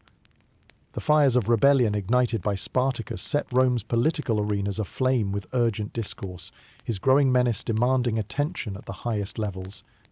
Despite his initial victories and the growing magnitude of the revolt, Spartacus's insurrection faced significant challenges. Deprived of the resources and stability that supported Rome's mighty military machine, his ragtag army struggled against the relentless march of time and dwindling supplies. Internal dissent added further complications as the once cohesive group grappled with divergent goals and methodologies. As his rebellion reached its climax, Spartacus faced the full might of Rome, led by Marcus Licinius Crassus. In the plains of southern Italy, battle lines were drawn for a climactic confrontation. Though ultimately defeated in this final showdown, Spartacus's legacy was not so easily vanquished. In his defiance, he became a symbol, a testament to human will and the perennial struggle for equity and autonomy. The mythos of Spartacus expanded beyond his own goals of liberation and became a source of inspiration for future generations. His story became emblematic of resistance, illustrating the potency of a unified cause, even against insurmountable odds. Returning to modern culture, his tale echoes in narratives that emphasize the fight against oppression, the eternal chant of freedom over tyranny. This gladiator's legacy endures not just in fragmented historical accounts, but through the cultural portrayal of his audacity and valor. From plays and epic poems to novels and films, Spartacus's influence spills from the pages and screens, igniting courage and conviction in those who hear his story. As you reflect on Spartacus's saga, from captive to combatant to champion, the realization emerges that the arena, both physical and metaphorical, can be a crucible for more than death or glory. It can cradle the seeds of revolution. Through the shadowed corridors of history, his story quests and defines a man's righteous quest for liberty, illuminating the enduring truth captured within a gladiator's fiery spirit. The tale of Spartacus continues to hold sway over the imagination, shaped by time yet retaining the resonance of its origin. By defying his fate, Spartacus became more than a gladiator. He became a symbol of resistance, a rallying cry that echoes generationally, a reminder that even in the darkest of times, the quest for freedom glows undiminished. As you step back into the present, the legacy of Spartacus lingers, a beacon guiding all who seek the courage to stand and be counted. As the sky shifts from twilight to the star-studded tapestry of night, you feel the ancient hum of commerce and power under your feet. The economy of gladiator games was a microcosm of Roman wealth and influence, intertwining politics, prosperity, and public relations in a complex dance, fueled by both coin and the fervour of the populace. At the heart of this spectacle, the gladiatorial games were more than mere sport. They were a finely tuned economic engine that powered not just the heart of Rome, but its far-flung territories as well. Imagine yourself strolling through the bustling streets of Rome on the eve of a major game day. The city is alive with an entrepreneurial spirit, every corner teeming with enterprising vendors, eager to profit from the day's excitement. Merchants display their wares, offering everything from gladiatorial souvenirs to delectable treats. A spirited marketplace where commerce and anticipation collide. These games were not simply events, they were festivals, drawing people from near and far, each prepared to spend their sesterces on an immersive experience. At the centre of this economic activity stood the editor, often a politician seeking to elevate his standing or curry favour with the masses. Financing a gladiatorial spectacle was no small feat, often requiring a significant output of resources. Arena fees, gladiator training and exotic animals all carried hefty price tags. Yet the potential for political dividends made these expenses a worthy investment. Picture the editor, painstakingly orchestrating each detail, crafting an event grand enough to capture the emperor's attention and, by extension, the favour of Rome's citizens. A calculated gamble in the arena of imperial politics. This financial burden didn't stand solely on the editor's shoulders. Wealthy patrons often contributed to the costs, sponsoring individual gladiators or specific events. Their financial backing bought them seats of honour and provided not just visibility, but an alignment with the cultural zeitgeist. Sponsorship of gladiatorial games was akin to wielding a mighty sword in the political arena, capable of cutting through rivalries and forging alliances. Livestock and exotic beasts, crucial for captivating audiences, were exported from the farthest reaches of the Roman Empire. The logistics of their acquisition and transportation were Herculean, involving intricate networks of trade and negotiation. Carthage, Alexandria, and even the wilds of Germania were sources of thrilling encounters, be it lion, elephant, or wild boar, creating a dynamic interplay between spectacle and the empire's vast reach. Every beast that roared in the Colosseum was an embodiment of Rome's dominance, a testament to its resources and resolve. The scale of these productions supported jobs and business ventures, much like cities today that rely on tourism and events for economic sustenance. Local artisans crafted gaudy armor and weapons for the gladiators, while bakers, winemakers, and brewers found eager customers among the crowds. Beyond the physical arena, a hinterland of skill, service, and supply kept the games robust and thriving, a cycle of prosperity spun by the pursuit of recreation and renown. The games were also indirectly funded by spoils of war, booty acquired from Rome's conquest, funneled from foreign domains into Roman entertainment. This created a feedback loop where victories led to spectacles that celebrated said victories, further galvanizing Rome's expansionist agenda. And while many masters and lanistae invested their purse for glory, the spectacle often ensured that public adoration and prosperity trickled down to performers and purveyors of the games alike. Historians still argue about the spectrum of economic impact and the layers of self-reinforcing power that benefited through these spectacles. Some suggest that these endeavours were fiscal supernovas, ablaze with brilliance yet unsustainable, while others view them as cornerstones of Rome's political structure, ensuring unity and cohesion across diverse provinces. Within this vibrant economic mosaic, the gladiatorial games blossomed into a significant cultural institution, immortalized in public fondness and private ambition. Each blade drawn on the sands of the arena was sharpened by the currency of influence and ambition, a testament to the game's intrinsic value to Roman life. As you navigate back through time's corridors into the present, the realization emerges that the economy of the games was an elaborate dance of commerce, politics, and culture, a dance that helped define Rome itself. The enterprise of spectacle and the business of battles continue to resonate in our own era, reminding us of the uniquely human inclination to intertwine economy and entertainment. The gladiatorial games were rooted deeply in the societal soil, their growth and prosperity inextricably linked to the empire's own. They remain a testament to ancient Rome's organizational prowess, where economics and ambition intertwined on the world stage. An arena not only for warriors but for schemers, spectators and dreamers who understood the intricate choreography required to bring spectacle to life. As the first light of day spills over the horizon, casting long shadows across cobblestone streets, you enter the bustling enclave of the ludus, where the relentless rhythms of discipline and determination orchestrate every action. Inside these rigorous schools, gladiators are molded, honed into instruments of spectacle and survival. The training regimen is both a testament to their physical resilience and a mirror reflecting the intricate web of preparation a gladiator endured. Imagine the day breaking with the sound of wooden swords clattering and the steady drumbeat of disciplined footwork. A symphony of struggle, skill, and sweat. This relentless cadence is omnipresent in the lives of these warriors. Their training, not unlike an athlete's rigorous regimen, is designed to transform raw recruits into formidable forces of combat theatre. As dawn's light bathes the ludus, gladiators gather at the call of their lanista, the veteran trainer who orchestrates their education in combat.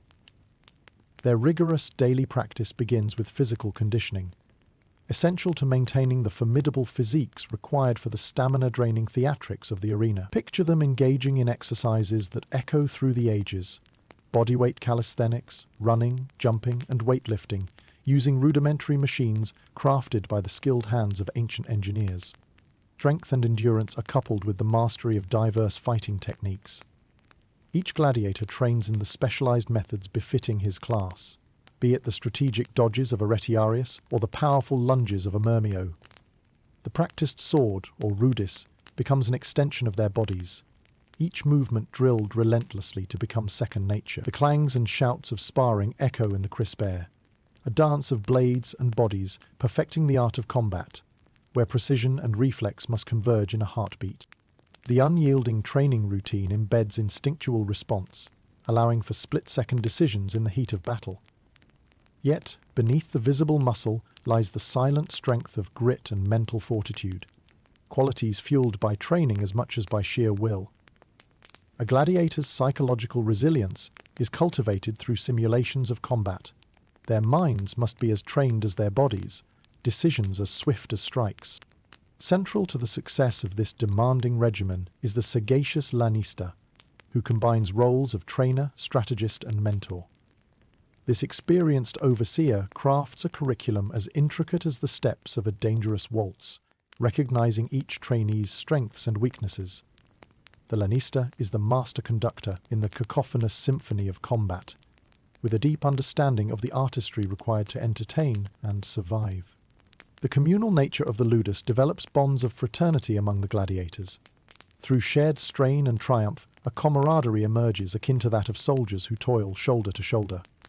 Outside the rigors of training, they find solace in shared stories and laughter, forging relationships in the crucible of potential peril, a testament to the human need for connection, even amidst competition. Rest and recuperation play a crucial role in their regimen, balancing exertion with careful nutrition. Each bowl of barley or sip of posca an investment in the future. Fighters understand that physical health and readiness are intertwined, partners in the ceaseless quest to dominate the arena, and hopefully to earn the wooden sword that signifies their liberation.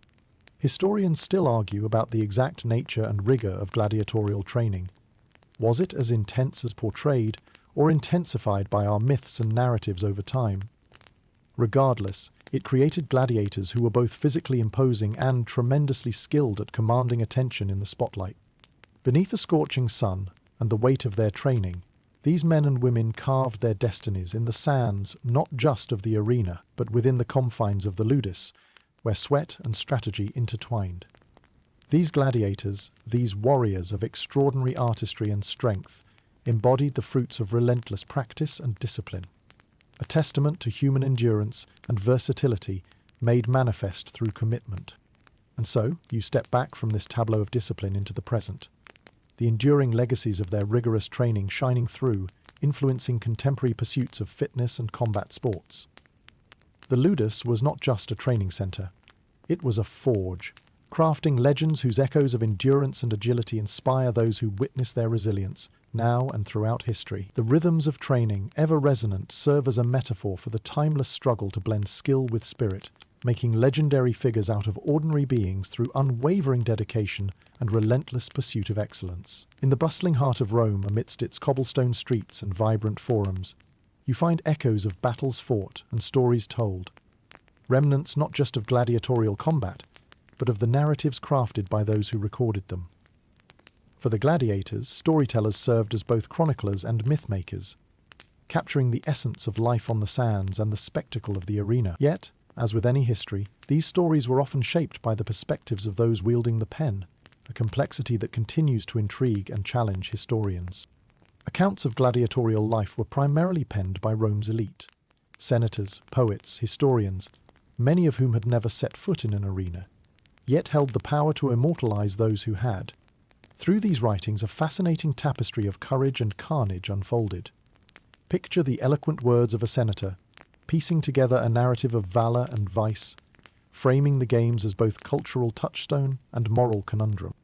The discourse about gladiators often becomes a reflection of Roman society's own struggles and ambitions. Tales of unimaginable bravery share pages with those casting the games as symbols of decadent excess. Parables of humanity's potential and pitfalls.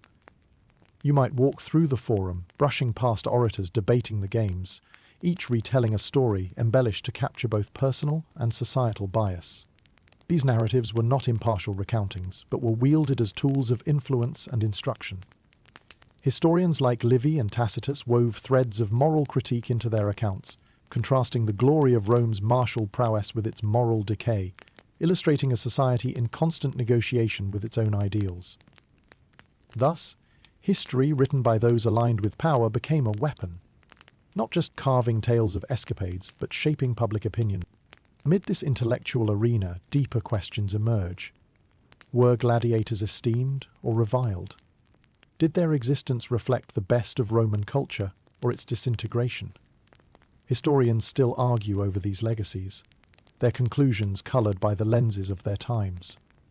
Did the writings elevate fighters to national heroes, or were they cast as warnings against Rome's descent into bloodlust and vice? These dualities add depth to a narrative where truth intertwines with tradition. In contrasting perspectives, the fan culture around gladiators also birthed its own enduring stories. Walk through an ancient alley and you might find graffiti, crude yet earnest, declaring the feats of beloved warriors. These were the people's testimonials, drafting narratives distinct from the official accounts, expressions of admiration and perceived kinship with those who embodied the struggle and spectacle of life itself. Such grassroots storytelling reveals an egalitarian essence, a voice reaching through time to remind us that stories belong to both the elite scribes and those lived in the hearts of the masses. As you contemplate the records of the past, it becomes evident how history can morph through the pens of its narrators. Real life in the arena was chaotic and brutal. Still, through a storyteller's quill, it transformed into a narrative where characters transcended their reality and the sands cradled more than just blood. They became witness to lessons of life, death, and everything in between. Beyond purely historical documents, the legacy of Gladiators has been further shaped by modern interpretations in film and fiction. These adaptations perpetuate and sometimes embellish the myths cultivated centuries ago. Through the eyes of directorial visionaries, filmmakers and dramatists, the stories of struggle and redemption become reflections of contemporary worlds, ensuring their continued relevance. Thus, the stories of gladiators are as much about those who fought and bled as they are about power and culture's enduring, transformative sway. The lines between observer and participant blur, crafting a narrative tapestry rich with threads of factual recount and fantastical retelling. As you step back from the halls of history into today's crowded streets, you carry with you the knowledge that history is both prologue and pageantry, a blend of memory and myth. In understanding how these tales were built, through bias and belief, you come to appreciate the gladiatorial games not just as vehicular battles, but as eternal narratives, kept alive by the myriad voices through which they flow. Their stories, like the sands they tread upon, continue to shift with the wind of time, breathing life into the past and colouring ever anew the vivid mosaic that is human history. The gladiators' legends endure, a siren call to those seeking wisdom not from figures of authority alone, but from every whisper of tales that are told and retold amidst the shadows of our collective past. As Roman civilization flourished, entwining culture and conquest, the silent currents of spirituality and belief ran beneath the surface of grandeur and vice. It's here that the intriguing interplay between gladiators and religion emerges, a relationship that explores the symbolism of faith, sacrifice, and the eternal cycle of life and death within the sacred arena. You wander through the echoing corridors of a Roman temple, the air redolent of incense and solemn reverence.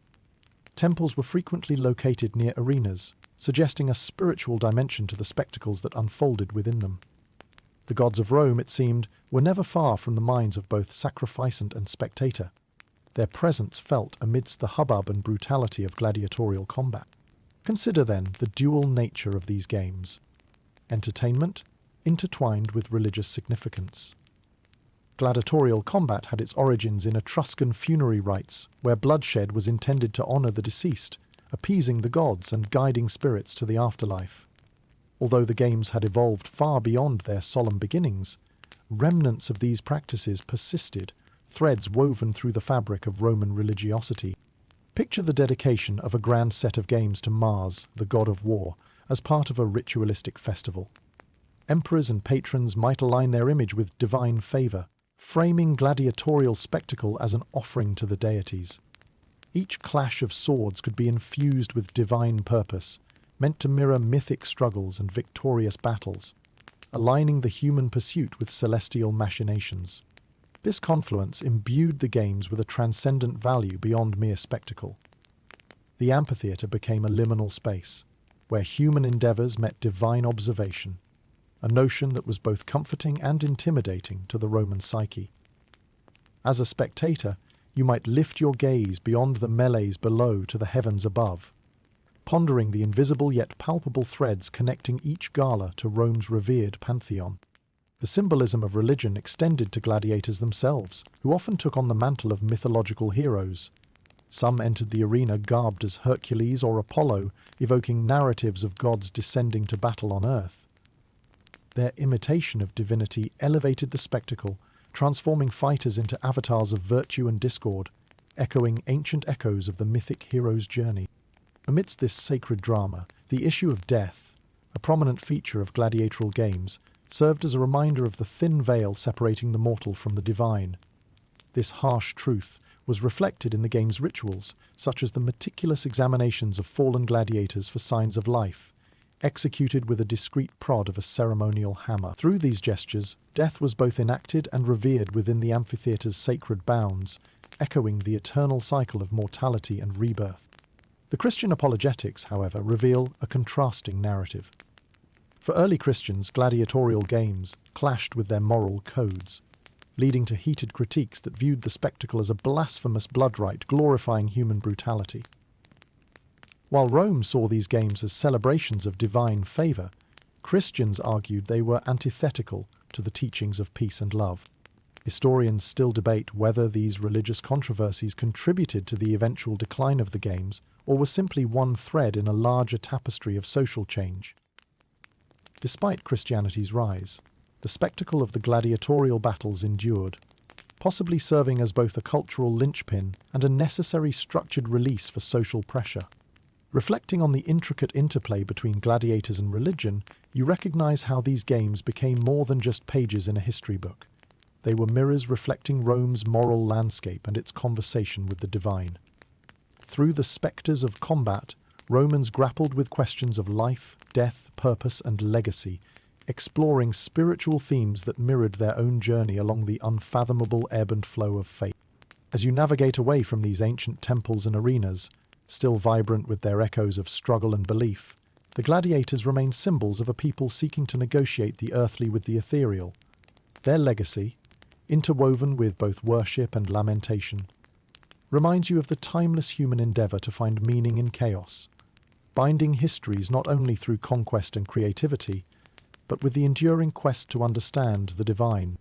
You walk away with a deeper understanding of how intertwining religion and ritual with human experience binds stories that run through every aspect of life, forever shaped by the timeless dance of light and shadow, mortal and divine. As the twilight of the Roman Empire begins to settle, casting the once thriving Colosseums into long shadows, you find yourself contemplating the forces that conspired to silence the once deafening roars of the gladiatorial games. The end of these spectacular contests was a complex symphony of social change, economic strain, and shifting moral landscapes, each note contributing to the gradual fade of one of history's grandest entertainments. Imagine the Colosseum, its walls still echoing with past glories, slowly beset by the changes sweeping through the empire. As Rome expanded and contracted over centuries, the empire's resources became increasingly stretched, sapped by external pressures and internal corruption.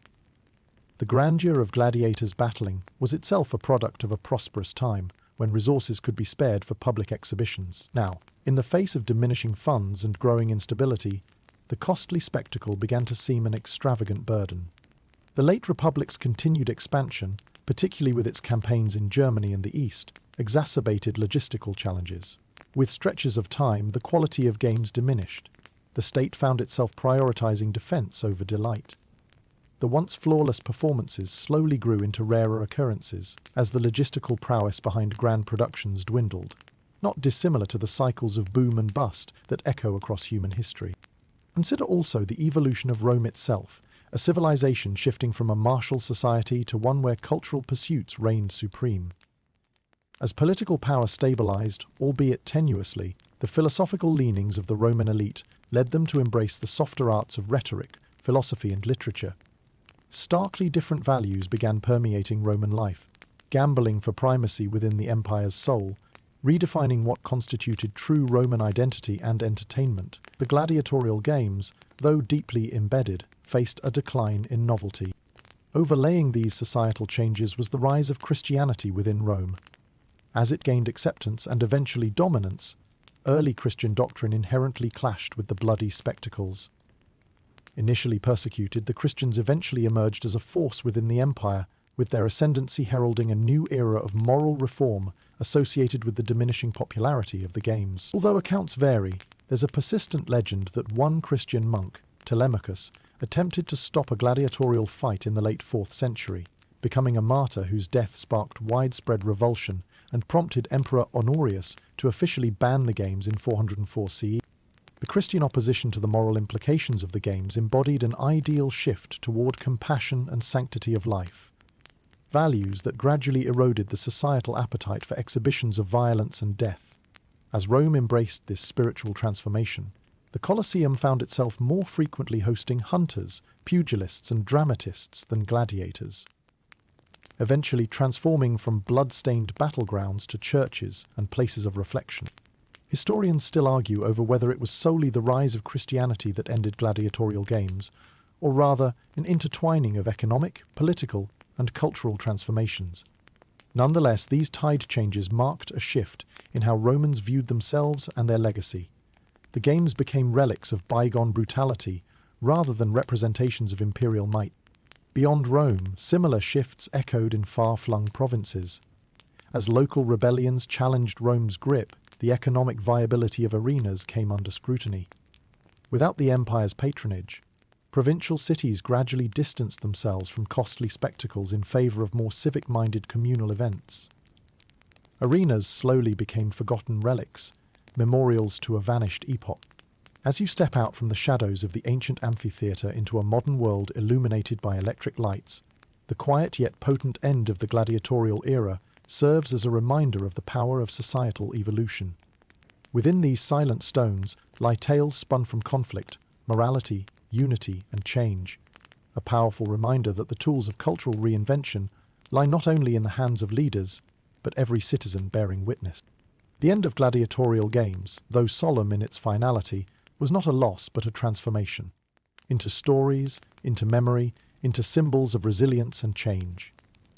As you walk away, you leave with an understanding that endings often herald new beginnings, casting shadows that guide us, illuminating pathways as humanity continues its ceaseless search for meaning and identity. Stepping towards the present, you find yourself tracing the vibrant tendrils of a legacy that stretches from the ancient past to our modern imagination. The echoes of gladiatorial games reverberate through time, and in today's world these echoes have evolved into many of the forms of entertainment and cultural expressions we enjoy. This intersection of past and present reveals the gladiators' enduring impact on our collective consciousness, immortalized in numerous modern reflections. Imagine hearing the roar of a stadium packed with sports fans, the thrill of anticipation as two teams face off in a contest of skill and strength. The intensity and camaraderie demonstrated by modern athletes can be seen as distant relatives to those of ancient gladiators. Sports like boxing, wrestling, and mixed martial arts, where strength, strategy, and spectacle converge, draw inspiration directly from the ancient arenas. Each competition invokes a timeless celebration of athletic prowess, alongside strategies reminiscent of the gladiatorial ethos. On the silver screen, gladiators have muscled their way into the spotlight, captivating audiences with their dramatic tales of valor and vengeance. Films like Spartacus and Gladiator delve into the mythic narratives crafted by the ancient games, transforming history into modern epic adventures. The visceral portrayal of these figures has cemented them as cinematic icons, imbuing our understanding of gladiators with both authenticity and legend. As the storyline unfolds, you see more than combat. You glimpse into Roman society's moral and ethical dilemmas, re-envisioned through a lens filled with dramatic flair. Beyond sports and cinema, gladiators have infused their essence into literature, comic books, and video games. These mediums, each with their own interpretive spin, celebrate the adaptability and courage that defined gladiators' lives. Picture flipping through comic book panels where heroes, influenced by gladiatorial roots, tackle foes in epic pulse-racing sagas. Or imagine diving into an interactive video game world where you step into the sandaled shoes of the warriors themselves, experiencing the challenges and triumphs firsthand. Interestingly, the fashion industry occasionally reflects this ancient influence as well. Gladiator sandals, reminiscent of the robust footwear of ancient fighters, find themselves gracing modern runways and footwear stores, continuing to echo their utilitarian origins with a touch of contemporary style. It is a subtle nod to the legacy of figures who once strode confidently into arenas where the world held its breath, awaiting the spectacle to unfold. Historians still argue about the nuances of this enduring influence. Is it purely fascination with the power and drama of the ancient games that captivates us? Or is it the larger human narrative of resilience and triumph? Whatever the answer, the gladiators' mythos continues to engage our imaginations, anchoring reflections on bravery, spectacle, and the human condition. In popular culture and art, the icons of the gladiators offer moments of reflection. a bridge connecting us to a distant past while grounding discussions on modern values and what it means to be a warrior. Through visual and narrative retellings, the lineage of gladiators remains vibrant and relevant, inspiring questions about courage and honor, camaraderie and sacrifice, ambition and legacy, themes that transcend era and medium alike. As you turn from these reflections back to the bustling streets of the present, the gladiators remain steadfast as symbols of resilience and the human spirit's fierce tenacity. They whisper of ancient battlegrounds and heartfelt tales, reminding us that even amid the spectacle, universal truths emerge, connecting us through history's embrace to those who dared to stride forward under the eyes of the world. Their narrative continues to unfold, forever part of the story we share and reshape, a testament to the ways in which history's threads are woven into our lives, colouring them with vibrant echoes of the lessons preserved within time's tapestry. And so, as new arenas arise and old stories find fresh voice, the essence of the gladiator as performer, warrior and legend resides eternally in the heart of human culture, granting us glimpses of those who loved, fought and thrived within the ever-evolving narrative of humanity. Amidst the fragments of colosseums and scattered spectres of antiquity, the perception of gladiators has been shaped by an imperfect lens of myth and misunderstanding. As you travel through this world of ancient contests, you encounter numerous misconceptions that have arisen and evolved over centuries, like layers of sand settling over truth, gradually shrouding it from view.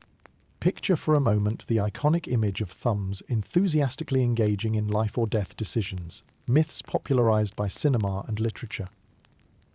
As previously explored, the actual gestures employed by Roman audiences were far more complex and less definitive than Hollywood portrays, revealing a history ripe for exploration rather than simplistic tropes. Such distortions show how storytelling can sometimes mask history, crafting narratives that overshadow nuanced realities. Consider another misconception: the idea that all gladiators were mindless brutes, fighting solely at the behest of their masters. In truth, gladiators were skilled fighters, many of whom were held in high regard for their prowess and captivating presence. As athletes and tacticians, they underwent rigorous training, sharpening both body and intellect for the arena's demands. Their lives embodied a blend of artistry and athleticism, contradicting reductive stereotypes that often portray them merely as pawns of imperial entertainment.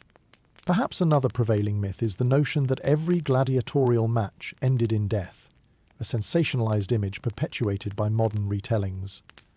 Not only were many matches choreographed with an emphasis on performance and survival rather than pure bloodshed, but the cost and time invested in training gladiators meant that such extravagance was preserved for feeding the empire's insatiable appetite for drama and tension, not gratuitous carnage. The belief that all gladiators were enslaved individuals presents another misconception. While many were indeed prisoners of war or condemned slaves, others voluntarily stepped into their roles. These auctorati were free men who saw the arena as a path to glory, freedom, or financial gain, making for a paradox of choice and force, a juxtaposition that adds a complex dynamic to the gladiatorial mythos.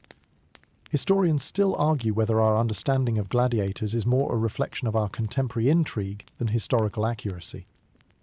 As tales transition from dusty manuscripts to modern media, selective retelling often emphasizes drama over fidelity, preserving some truths while discarding others.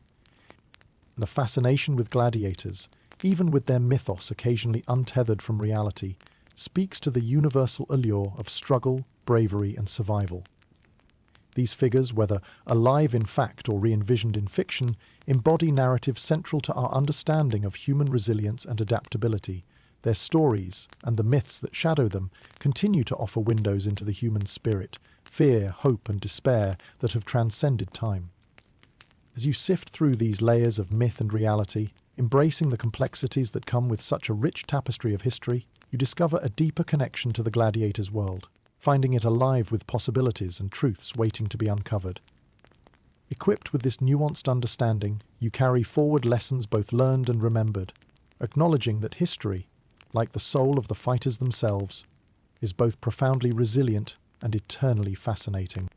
With every step you take away from these shifting sands, the richness of the gladiator's story remains. a narrative not bound by confines or misconceptions, but animated by the exploration of history and humanity. Their legacy, resilient through time, beckons us to remember, question, and redefine continuously, a reflection of our enduring quest to understand both the past and ourselves. In the shadows of Rome's enduring monuments, where the echoes of history dance between reality and legend, lie the scholarly debates that illuminate yet complicate our understanding of gladiators.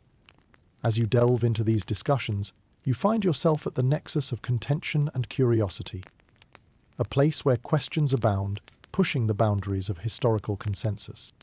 At the heart of these debates lies the question of purpose.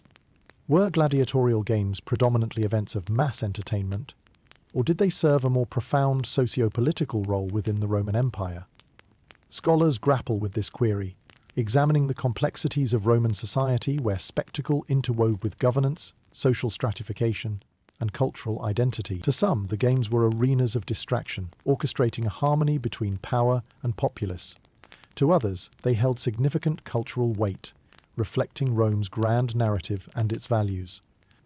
Another point of discussion centers around the perception of gladiators themselves. Were they regarded as low-steep slaves or esteemed and celebrated athletes? On one hand, they were exotic figures, embodying notions of bravery and skill.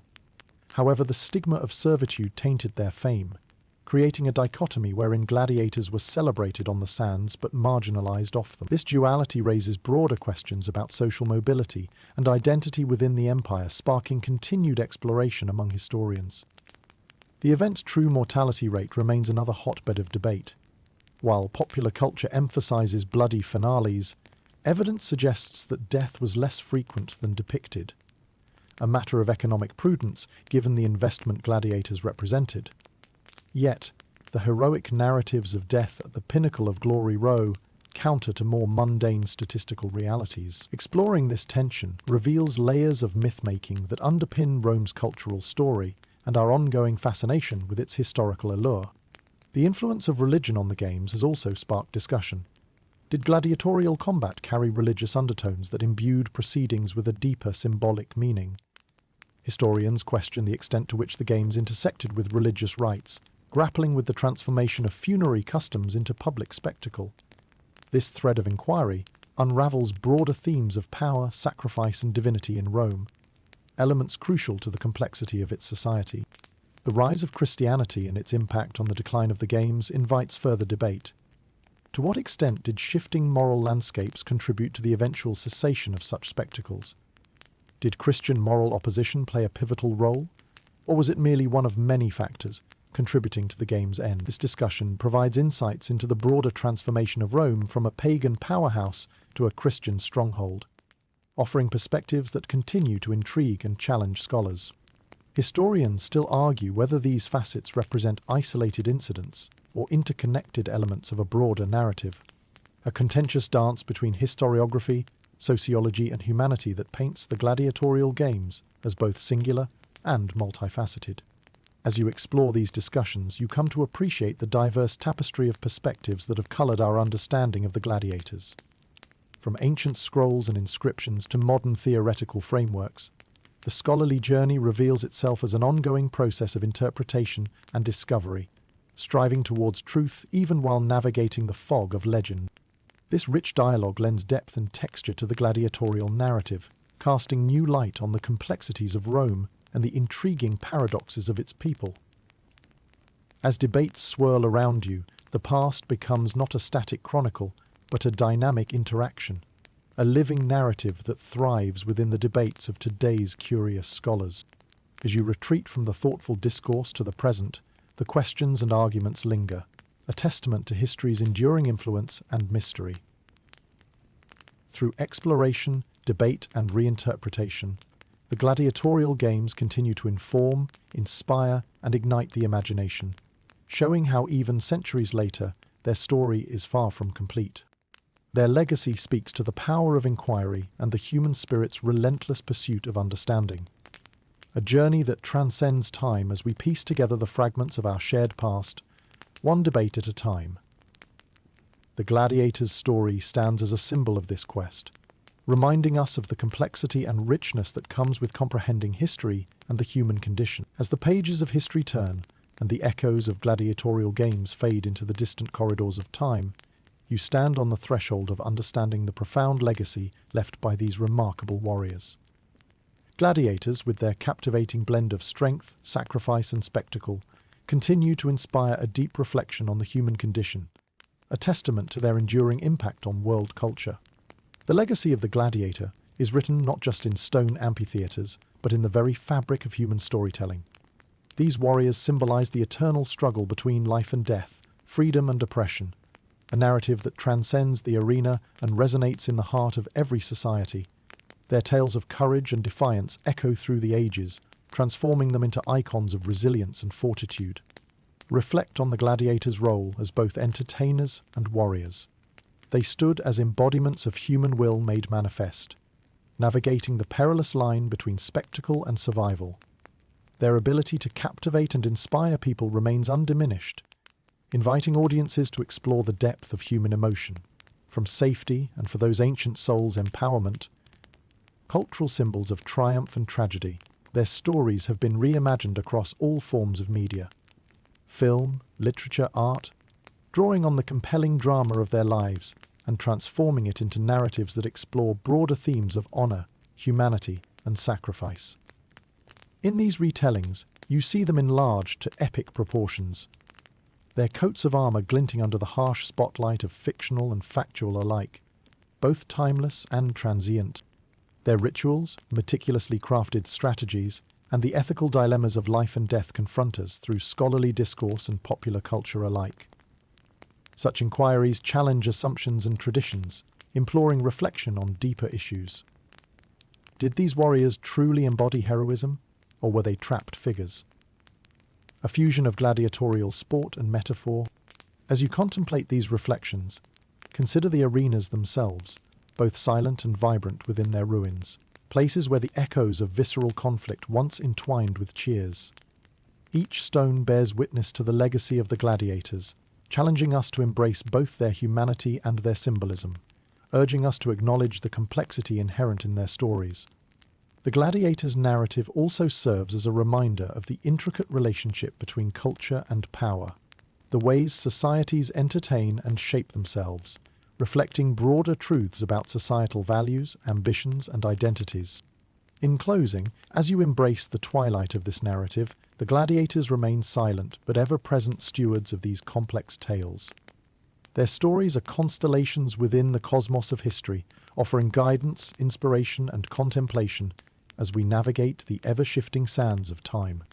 In the end, the legacy of the gladiators is a vivid tapestry, woven from courage, manipulation, entertainment, and endurance. An intricate blend of human flaws and heroism. These warriors invite us to question, reflect, and understand the myriad forms of truth that compose the human story. As you step away from this exploration of their world, you leave carrying the layers of their legacy, a legacy that resonates with the continuous, evolving narrative of human existence. And so, the tale of the gladiators is not just their story, it is ours too, interwoven with the varied struggles, triumphs, and explorations of what it means to be human, transforming history's lessons into a timeless odyssey that navigates through the heart of humanity. The arena may have emptied, but their influence, much like the towering walls of the Colosseum, endures as a steadfast beacon in reflecting the triumph of history and of spirit. Let the whispers of the past guide you into the realm of dreams, where history and legend intermingle to create a lullaby of ages. Sweet dreams.